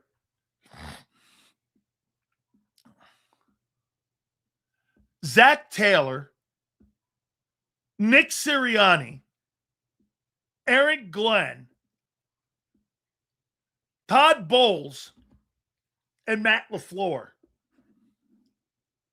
Every single one of those guys. I mean, look at this, man. Without further, where's my guy? Where is my guy, Big Z? We got to get Big Z's rear end in here, man. Guys, do me a favor, hit the like button here. Thank you. Sills, Dallas will be talking extension with Dak in 27, and the Eagles starting quarterback in 27 is not in the building yet. How you doing? All right, we're waiting for Big Z to come in here. By the way, I missed our segment when he was gone too. I did. I missed our segment here. Let's see here. Hot seat list or empty calories. Yeah, I know. Without further ado, I'll tell you what, man, this guy wears a fedora like John Gotti. And I think because he was in Italy now, and this guy is a full-blooded Paisan right now, there is no doubt, man, when you spend all that time in Italy, you all of a sudden, you get the finer side of your life here, and that is him being a Paisan. Without further ado, my fratello, my man, he is Big Z. He joins us now here on the program. How you doing? How's everything going, Big Z? What's up, Big Sills? How you doing, brother? I love the hat, bro. I think it's you. Yeah, this was purchased right on the streets of Rome, my friend. Holy cow. Do you miss it a little? Not yet. No? Nah, it's good to be back in the USA. Greatest country on earth. Ever. God bless the United States of America. You god dang right, my friend. You god dang right. And Big Z, as we bring you back to class and we put your ass back into class, sit down and answer some questions here for us. Oh, yeah. Is that right? Yeah. Here we go, my friend. By the way, I want to point something out to you. When John McMullen says that run defense doesn't matter, how come every single L you guys took last year, you got ran over in those games? Yeah, I mean, especially that Bears game jumps right out at me. I think they gave up almost 300 on the ground in that game. 281. Well, I think it matters, but I do think his point was right about Vic. I mean, Vic, I don't know. I don't want to say that Vic lets the run game sometimes, but he's willing to compromise there to take away, to have that extra person in the passing game. So, I can't say I have a great concern with it. All but 7 I do losses think it were matters. outrushed. What's that? All 7 losses. Denver was 130. Well, I mean, that's not a fair stat because when you're losing a football game, the other team's obviously going to run the ball more. No. Yeah.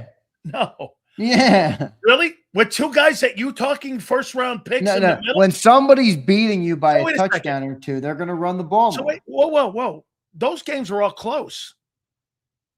We're not talking about blowouts. We're talking about games that were decided by the last drive. Well, and every one of those games, Denver went for 130. The Eagles were held to 45. The Giants had 172 with nobodies. The Eagles had 73. The Cowboys went for 4-5 and carry at 125. The Eagles in that first one, I believe, or no, second one, the comeback, had 63. The Bears went for 6 yards a carry, 281 to 87. 169, the Chargers had no tackles in the game and 5-4 a carry, and that's an L. The only game that you outrushed a team at the end of the season, you still lost, was San Francisco. The Washington game, you sat everybody, so I don't really look at that game. I think, Zander, the kryptonite to that Eagle defense is if I can run the football over 4-5 a carry, I'm in that ball game against Philly. Well, maybe, but I think there are much bigger problems with this team to worry about than the run defense, to be frank. And all of them start offensively for me. So I get where you're coming from. Could it be the one weaker area of the defense? Sure, but you're not going to be perfect. And if they're a top 5 defense that's maybe top 10 or top 12 in the run, all right, I can live with this. So they were 23rd. Well, how much of that number was skewed by the offense's inability to stay on the football field last year? They did lead the league in 3 and outs. But 6 yards a carry? Doesn't matter if you have 10 carries or 25 carries. 6 yards a carry is brutal. Okay. You can't give up 6 yards a carry. Here's something, though, to go. Let's see if it matters. So the Eagles 2026 schedule.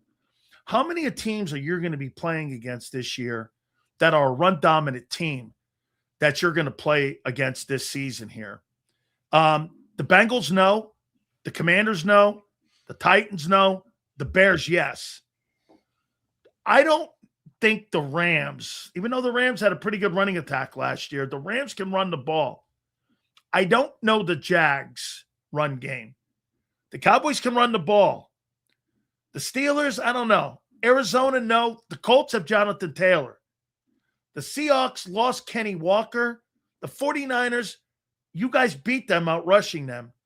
The Giants, so I don't really see outside of Chicago, the Rams, and maybe the Colts, the Texans maybe too, where you're going to be taking on a run-dominant football team. So that may not be a like you said. Yeah, look, and let's also see how rear its head. Let's see how it changes too, right? Every year there's always teams that are better than you think or maybe worse than you Carter think. steps up, plays great. I don't think anybody expected the Bears to get major production at a 7th-round draft pick, Kyle Monangai. And he was a good player for them last year. So let's see what happens this year. But I agree. The other part of it, Sills, is does Jalen Carter have a better year this year? Yeah. Because if he has a better year this year, then I think some of that gets corrected. Remember, I pointed out that Bears game. That was and I don't say this with any sort of embellishment or exaggeration. That was the worst game I've ever seen Jalen Carter play. Yep. So if he plays better this year or he has a better year, how much more does that running game help? And then the other big factor, Sills, is somebody we haven't mentioned here.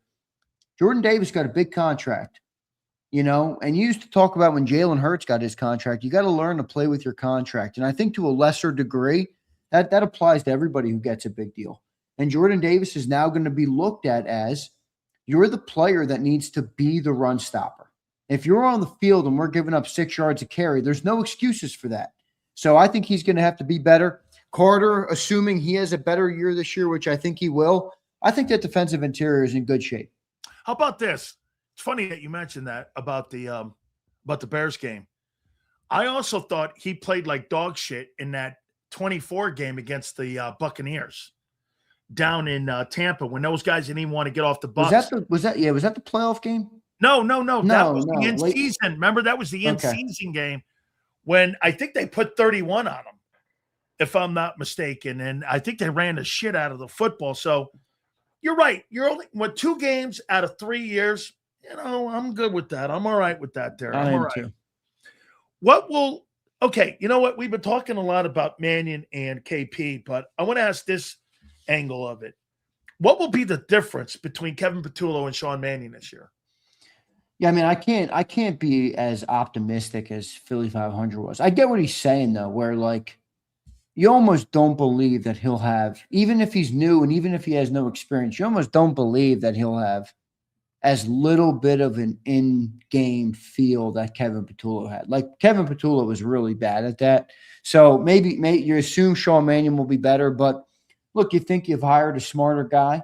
I think the other thing I think that's good here is sometimes some fresh eyes is a good thing. It is. And Kevin was a part of the team for 4 years. It is. And when you have as much success as the Eagles have had, and you've been a part of that, a lot of things, whether mentally or from the head coach or, a lot of things will stop you from trying to change or evolve what you've done that's worked. When you bring in somebody new, there's no allegiance to the former, and I think maybe that will help Sean Mannion. And the other part of it is that it feels as though backs are against the wall this year. And they weren't last year. Remember, they were coming off hot, major highs, parades on Broad Street, running over everybody, dominating one of the best teams in the modern era in the Kansas City Chiefs, who didn't even have a chance against them in the Super Bowl, destroying the Washington Commanders in the NFC Championship game. I mean, that team was on a high. And now it feels as though with the Hurts contract lingering, Saquon might be in his last year as a Philadelphia Eagle, especially if he doesn't play, have a massive year. Devontae Smith has some pressure because of no A.J. Brown. Dallas Goedert's on a 1-year contract. The offensive linemen, there's now question marks on these guys. Nick Sirianni, is his seat hot? And then Sean Mannion. It feels like backs are more against the wall this year, and I think that makes some sense. I think that will help them play better this year. Do you think Cam Jurgens is a good football player? I do. Yeah, I do. I think he's a great football player, actually. Okay. I do. I mean, I don't think you can replace a Hall of Fame level center and your team barely blinks an eye if you're not a good football player. Now, I'm not going to sit here and tell you he had a great year last year, but I think he's a good football player. Okay. I want to lay this out and you tell me what you think of it. So in 2023, when he became the right guard, you had a Hall of Fame center in Jason Kelsey on his left, and you had Lane Johnson, Hall of Famer, on his right. So in the middle there, you had Cam. In 2024, Super Bowl year, they moved him to center. You had a first-team All-Pro, Landon Dickerson, 24. And on the right side, you had Mekhi Beckham, who was playing All-Pro football in between Cam. In 2025, that dynamic changed. You had a lesser dominant player in Tyler Steen to his right, and you had a banged-up Landon Dickerson to his left. And Cam was also hurt. But you see that, again, he's been afforded the ability to have Hall of Fame football players on each side of him until last year, where he had a year where he had a step-back year. You think he has a step-up year? Well, I think by default he'll, it's like one of those things of regression, or in this case, ascension to the mean. I mean, maybe he does, but he also hasn't logged a long enough career to have as much confidence in that. I think that's fair to say at this point, but I think Cam has a better year. I mean, hopefully the whole back thing worked out. I don't know with the stem cells and what they've done, But, I'm more in a wait and see mode there, dude. I'm not really ready to profess, the most optimistic take on that. I feel like he could have a good year, but I got to kind of wait and see after seeing what injuries and, what things he had that kind of derailed him last year. So we'll see what he does, but I think he'll be better than he was last year. How's that? How good? I don't know. I'm going to tell you where I think the Eagles do something exceptionally well. And, I thought about it last night when I was putting this topic together. So I was looking at the edge rushers that Jeremy Fowler has ranked. I went, Myles Garrett. Guy's never been, I'm not sure he's been to more than one playoff in his career. I looked at Micah Parsons. I don't think the guy's ever been out of the divisional round. I looked at Will Anderson. Okay, well, no Super Bowl, no AFC Championship game. Max Crosby's never sniffed it. Aiden Hutchinson went to an NFC title game a couple years ago. Danielle Hunter is a good player. TJ Watt. What do these guys all have in common? None of them have Super Bowl rings. Not one of them. I think what Howie does at that position, I don't think he prioritizes it. I think he looks at it like this. Bryce Huff, Hassan Reddick, Jonathan Grenard, Jalen Phillips. We tried it with Nolan. Hasn't really panned out. To me, I think he's looking just to be good there, not exceptional there. Yeah. Dude, 25, 26, $27 million. I can get away instead of paying 50. It feels like Bernard's like the top end of the move they would make. That's right. That's like their biggest move they've made money-wise at that position. And I think the Eagles do that right. I don't think, dude, you don't need Max Crosby to win a Super Bowl. You've proved it twice in 22 and 20. Yeah. You proved it even in 53. Yeah, I don't think that's a knock on those players that you No. know. I just think it shows you that that's not the most important piece Correct. of the recipe to win. And I think That's right. probably where the Eagles are. I mean, they did go to 2 Super Bowls with not anything crazy. They won one of them, obviously. 22. Who was I guess that was Reddick. That was Reddick. Yeah, it was Reddick, and on the other side, I think it was BG. Reddick, BG, Sweat was a part of that. Yeah. Then Sweat was obviously a part of 24 as well. So, yeah, I mean, I don't think. I think they do that right is my point. I spend – now, look, if Myles Garrett's available, I'm grabbing him. I'm going Yeah, for that. right. You're not just saying that you don't But want I'm not one. spending But assets for Max Crosby to screw my game plan up what I'm doing for the future. Are you? Well, it depends. I mean, what if the Eagles' belief is that their best method to win here is having the defense be so dominant, that the offense can afford to be the 18th best offense. I think Houston proves to you, bro. You have to be able to move the sticks. Yeah, but here's the thing about the Eagles' Houston offense. is 10 times better than Philly's defense. Here's the thing about where I think Jalen Hurts deserves a good bit of credit. He's proven that when those lights do get bright, and I'd like to see more consistency from him, but he's played some of his best ball in those moments. Now, there's no guarantee. He's also played bad in playoff games. All right, so I'm not going to leave that out. I'm just saying I don't like the Houston comparison because I've never seen C.J. Stroud do that. Ever. But my point was, as an organization, I don't think you can have an offense limping around. You're right. Look, you can't dismiss the NFC title game and the 2 Super Bowl plays. You can't. And that's where he is better. But Zander, that was a historic defense last year. 274 total yards in today's NFL it was a better year than what the Eagles did previously. And I thought that was a great year. Yeah, well, I hear you. But here to your point, they need more out of Stroud for them to win, because that was a wasted year by the Texans. Sure. That was a wasted year for them. Speaking of Hurts, will he be better or worse without A.J. Brown? Well, individually, it's hard for me to sit here and tell you that he's going to be better without the best pass catcher he's ever played with. I mean, to me, that's naive. Now, I do think there's a world where the team, or in this case, the offense, can be better. I don't view it the same way as other people who think you get rid of A.J. Brown and you get rid of the cancer. And I mean, you got rid of a great player. But with the new coordinator, with the new approach, with some new schematics being implemented, with the new scheme in the run game. Can all of these things add up to have them be a more successful offense? Sure, I think it can. For Jalen Hurts, though, I mean, we just got to be honest about this, guys. It doesn't feel like people are honest about this. And I'm actually in a mode right now where I think Jalen deserves quite a bit of credit. But, I mean, if you can't have a successful passing game, or at least a top-tier passing game with A.J. Brown on the field, why can I sit here and assume they're going to have that with him off the field? That doesn't compute to me. So I think the team could be better.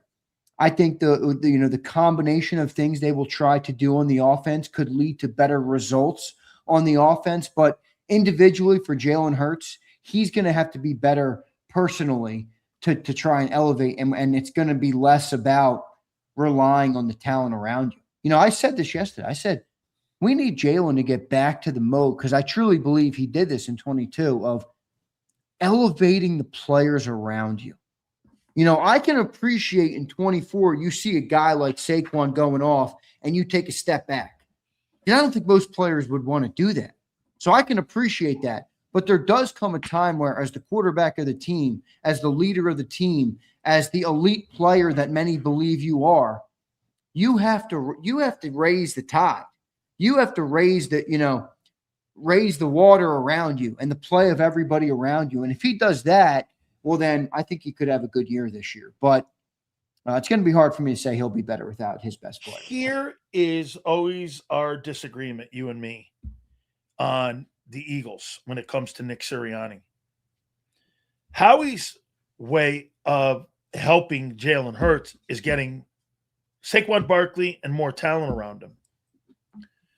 And I think that's a flaw in Howie's approach, because when the talent's not there, Zander, it rears its head in 23 and in 25 when you needed answers on the sideline. When you didn't have the talent, that's a general manager's mentality. I'm just going to get better players. Right. The Eagles don't get better coaches for Hurts. They get better players. And when you needed an answer in both years, you had no answers. And the 24 year, I'm sorry. I don't think that's Nick with an epiphany. I think that's Nick out of necessity. We got to run the ball because there were massive turnovers in 24 at the beginning. Dude, I tell you what, this is a tough one for me, this whole Nick thing. And I've defended Nick a lot. And I've also seen the other point where people make, and you're making, where he doesn't have the answers. But, again, today, I'm listening to a podcast. It's Tom Brady on with the Kelsey brothers. It's on the New Heights podcast. And Tom Brady got asked a question about what he thinks of when people ask Belichick or Brady, who's more important. And Tom goes into this long answer about how important coaches are and why he would never, ever say Belichick, he would have the success he had without Belichick. But one line stuck out to me as I thought about the Eagles. And Tom said this: the most important person in any organization when it comes to winning football games between Monday and Saturday is the head coach. No matter where you go, no matter what team you're talking about. And again, I'm not saying Nick is perfect. I'm just saying, when I listen to the greatest player of all time, who's reached the pinnacle of the sport more times than anybody else, tell me that the most important person in the organization that he was a part of that led to their success was the head coach, how can I look at the Eagles' success and just say Nick has nothing to do with it? But does that mean he's problem-free? No. But Belichick was in a different environment than Nick. Belichick was in an environment where he had complete autonomy on setting the stage for the coaches being hired, for That's the fair. system was at to be run. It's like Jimmy. So Jimmy did a lot more too. Listen, the environment is different. So Tom only knows that. That's what Tom knows. Tom didn't play with multiple voices in the room. There was one clarity voice in New England, and that was Bill. I agree, but does that take away from Nick's ability as a head coach? Forget the other stuff. You're right. He's not the GM. He doesn't have personnel control. Does that take away from his ability to be the head coach? I think it takes away the consistency for Nick because he's beholden to the position of the GM, picking the coordinator on. Well, look at the environment that he coaches in. 1 year, you got a good coordinator. The next year, you don't. The next year, you do. The next year, you don't. That's environment that Nick's in.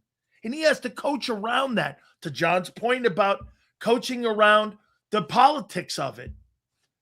I mean, I think it all comes down to environment. All Brady ever knew was one voice. There was nobody ever contradicting Bill Belichick in that building. Nobody contradicted that. That's fair. I mean, look, it's definitely a different situation for Nick. I won't deny that. But just back to my point in saying that was, I just have a hard time saying that Nick Sirianni sucks. You know, like I don't buy that. How can I? It's like the Jalen Hurts conversation. You know, I get it. I see some of Jalen's flaws and deficiencies, and we all have them. Jalen Hurts doesn't suck. You don't go to 2 Super Bowls and have the most successful 5-year run of a team with a sucky quarterback.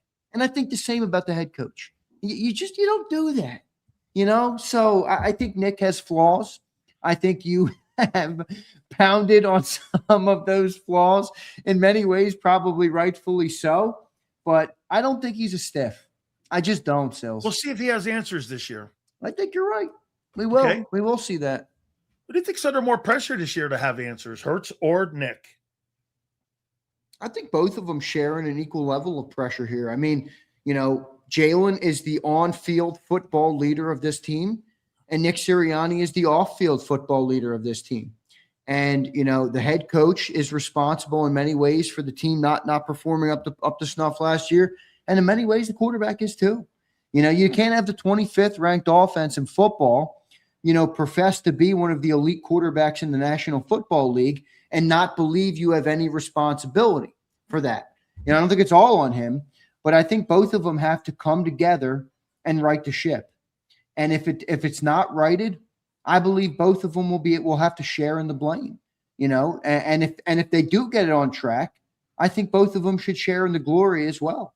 You know, so I think they're kind of attached at the hip, and you know, in a weird way, they are. I think John's right when he says it's easier to move on from a coach than a quarterback, obviously. But in a weird way, the whole Jalen contract situation has muddied that water. You know, they didn't give him that new deal yet. So I'm just saying, like, if it doesn't reach, or if they do have struggles this year, or if they do fall flat, or if they do not improve offensively, that's going to be a tough situation for the team to manage, you know, and you could see if they really fall flat and like didn't make the playoffs, which I don't think will happen. But if it did happen, you maybe will see a clean house, Sills. Well, I'll tell you what they've done in Philadelphia has been definitely something to keep an eye on. Howie has definitely tied Jalen Hurts to Nick and not having had Jalen tied to the GM. You get a lot of guys and the GMs are tied to the quarterback success. We saw that with Andrew Berry in Cleveland. He's tied to Deshaun Watson. We just saw what happened up in New York when he was tied to the kid they've drafted from BYU, who's now in the building now with the Eagles. He's back in the building there. A lot of general managers get tied to that coaching that quarterback contract. Nick Caserio's tied to that C.J. Stroud contract here. All right, let me ask you this. Well, Hollywood Brown returned to being a relevant wide receiver in the NFL again. He hasn't been since 21, where he had 91 catches and 1,008 yards. And he's been with Lamar Jackson. Remember something. He's a former number 1 pick, 25th overall pick in the draft. So he's a former first-round pick. He's not really been relevant. He's had Lamar Jackson and Patrick Mahomes as his starting quarterbacks. Do you think he is a factor on your football team in 2026? I think a small one, dude. You know, I think he's fighting an uphill battle. So you think it's more Lemon? Yeah, and even Wicks. Okay. Yeah, I just think, I mean, look, we you know, this is not a team or an offense or a quarterback for that matter that spreads the ball to 5, 6, 7. That's okay. I'm fine with that. But it's just not been the way they've played. And you have Devontae, Lemon, Wicks, who I all think are targets in front of them. I think Goddard's going to be a big target this year. Do I think Hollywood could get 200-300 yards or a couple plays downfield? For sure. But so it's a Dotson output to you. Yeah. Yeah. So now, they're not maybe Mannion has this thing running completely differently. And maybe they're, maybe they're moving people in and out. Maybe they're rotating guys. Like maybe Wicks is on the field one play, Brown the next. I don't know. But bro, can I tell you where I think I heard you and John talking today. Can I tell you where the difference in the offense I think is going to be? 2 cosmetic things. Ready? Moving Smitty around and having Goddard threaten the hash marks more in the middle of the field. Right. That's where I think you're going to see a change in the volume on going from the numbers. Maybe 10% more is going to be going to the hash with Goddard. And I think you're going to move Smitty around more. I think that 10% more to the hash would help the offense 50%. Oh, completely. I mean, that's what I think this offense has to do. And you're going to open the run game with that. That's what I mean. You're going to force defenses to play you differently. I think they need that this year. And if that's something that really is true, that it's an uncomfortable area for Jalen Hurts, then I would say more than anything, more than spreading the ball to fit for receiver 4 or 5, more than being a pocket passer, using the middle of the field is probably the number one thing I would say he has to get comfortable with. Now, I don't know if those reports are true that that's not what he's comfortable with, but that's how it's been reported. I think Jalen has to nip that in the bud. That you can't consistently, consecutively beat NFL defenses without using the whole field. They're too good. Do you know they're too good? Though the one area that I wish I saw him become more efficient at, and you tell me if you agree. Instead of bailing for the sidelines, throw the ball in space. When you get in space with Hurts, get him more in space, not Barkley in space. Get him in space. Mm. And guess what? If he doesn't see it, take off running. Put the dual threat back in there. Yeah, I mean, maybe you'll see some of that Sills with more bootlegs and stuff this That's year. Right. And I hope they have that. I've never really crushed Hurts on not using the dump off as much as I think he should use it. I understand it. He's been a better athlete than almost everybody he's played against up until for his whole life. So, when you're Tom Brady and you can't jump a stack of quarters like Big Sills usually says, you got to dump off. When you're Jalen Hurts and you're an absolute elite athlete, you run around everybody. So I understand how the development of that happened in his career because he's been so good at it, and he's been, by the way, it's been productive. Even in the pros, it was productive his first few years as a starter. So I'd like to see more of that, but I'm not going to crush him on it. Do you understand the reason that I say Hurts will never throw for 4K? It's not because he can't. It's because the setup won't allow him to, because he doesn't have a check down game. He just doesn't throw the ball. If he threw 65 more passes on checkdowns, he'd have 4,300 yards every year. I don't disagree with that. That would be an interesting case. But it's not part of the game. I know, too. It would be an interesting case study. I don't know if there would be a way to do this. Maybe I can get AI to do it or something. Every quarterback that's ever thrown for over 4,000 yards in the last decade, how many of their yards came from checkdowns? That would be an interesting number to get, You know what I did? I asked how many times that Patrick Mahomes since 2022 has thrown across the middle of the field. You ready for this? 1,100 times. Yeah, I know this stat. 1,100 times. You know how many Hurts has? 97. Yeah. Dude, he's got to use that more because it just feels like as they get deeper into this career with this offense. Predictability. Yeah, exactly. Create variation, keep defenses on their toes. I think it'll open things up for him more so than people saying, "Oh, he doesn't like under center or he doesn't like play." I don't even care about that. If you can use the whole field, I don't care if you're under center and pistol and shot. I don't give a shit. Use the whole field, make defenses guess. And I think that's what will be the most significant thing for long-term success for Jalen.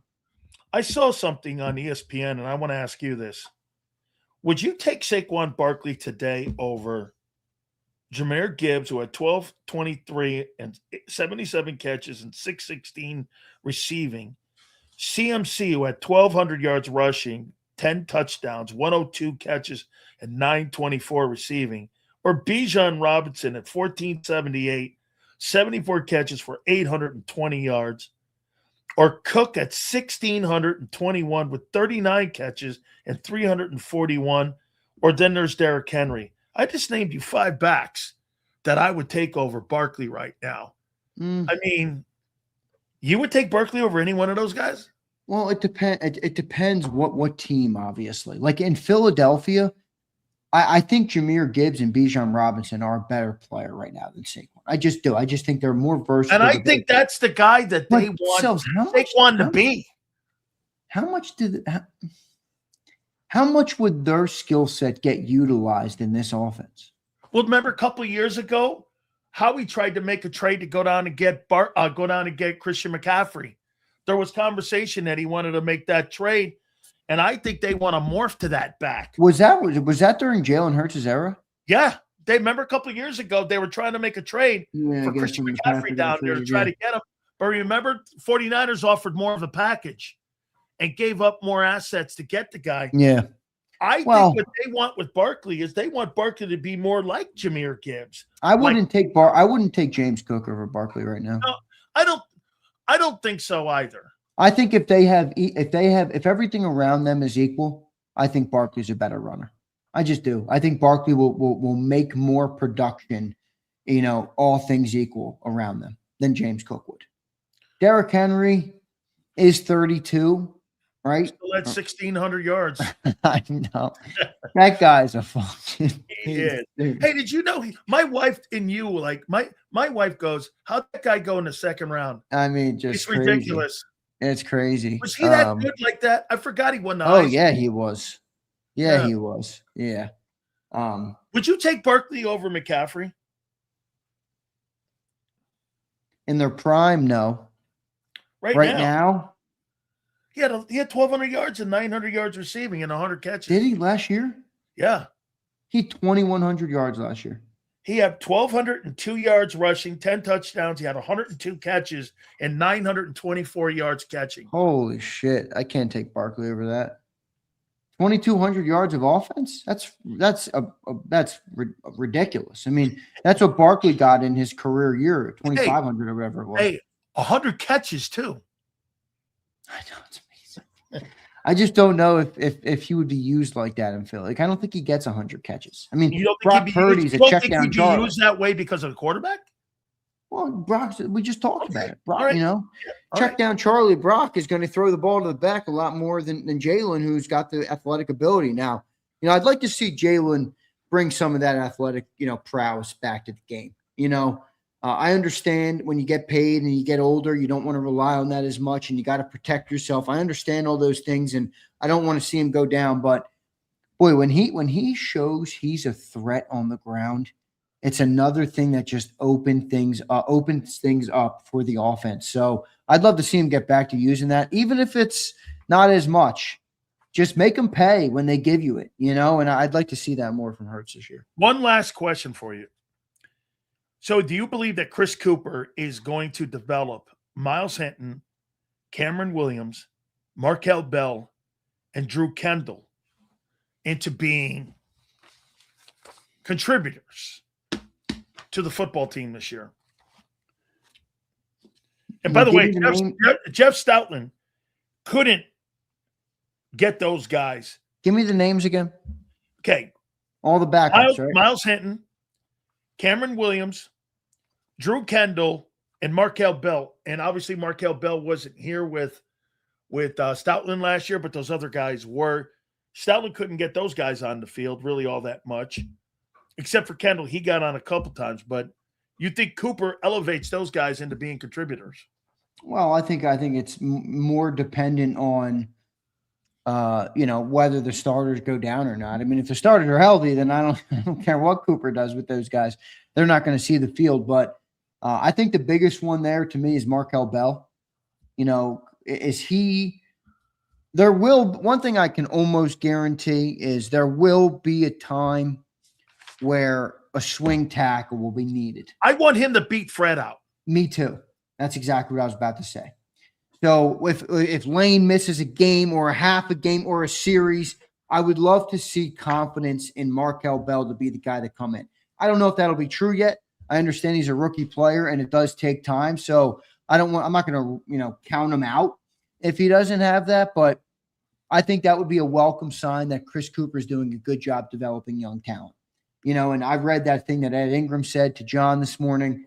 It's something to keep an eye on with Cooper, and obviously we're coming off of an era where we had the best offensive line coach in football for a decade, and we never thunk twice about it. So it's tough, big shoes to fill for Cooper, but if those starters stay good, I think he'll be all right.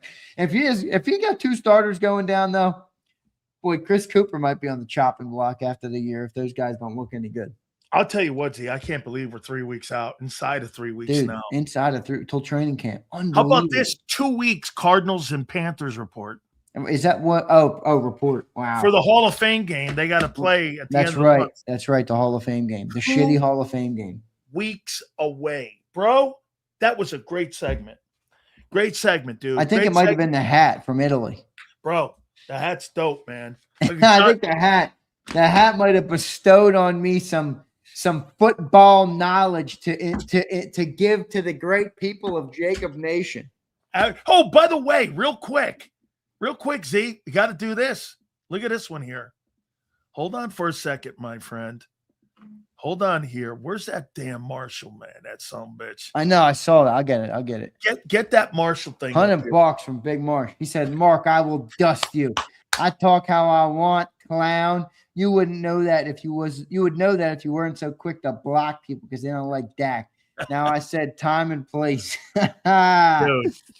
Marsh. Marsh. We love you, Marsh. We do, man. That's good stuff. I appreciate it, man, for supporting. Absolutely. Big C, we'll see you tomorrow, my friend. We'll catch you on Bird 365. Later, Big Seals. Appreciate you, brother. You got it, man. All right. Don't forget my friends at Morgan & Morgan, the #1 injury law firm in all of America for a reason.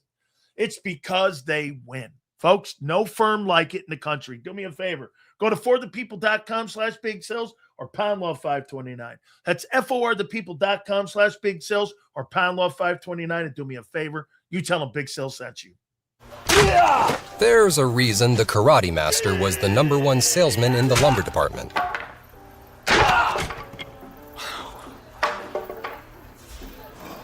Karate. Just like there's a reason Morgan & Morgan is America's largest injury law firm. Injured? With over $25 billion recovered for our clients, there's a reason to go big. Morgan & Morgan, America's largest injury law firm. Ignite your nights with free live entertainment daily, only at Live Casino and Hotel Philadelphia's Center Bar. 7 days a week, enjoy some of the region's top party bands, performers, and DJs as they take the stage in the heart of the casino action. Great cocktails, live music, and lively moments. It's all happening at Center Bar at Live Casino and Hotel Philadelphia. Visit livecasinophilly.com for more details and the complete list of upcoming events. Must be 21 or older. Gambling problem? Call 1-800-GAMBLER. This is Eric. When he got injured in a car accident, he called Morgan & Morgan. He not only gets a lawyer, he gets trial lawyers like Sam and Jessica, who are in it to win it. He gets his own investigators with briefcases, leather ones. And if you ever have questions, our customer service folks keep things rolling. Injured? We're your army. Morgan & Morgan, America's largest injury law firm. Welcome to the Jet Setters and the High Rollers, to the Shot Takers and the Tastemakers. Welcome to the Viewfinders, the Thrill Seekers, and the Night Owls. Welcome to everything you could possibly want on one 5-mile island. Welcome to the Wildwoods. Book your stay today. In our hometown, we all look out for each other. We go the extra mile to lend a helping hand. We step up to keep our communities going strong. And at Independence Blue Cross, we're here to keep you going strong. We've been deeply rooted in our communities for more than 85 years. And that connection to members has earned us our spot as the #1 health insurer in the region. So while you look out for your neighbors, know IBX is always looking out for you.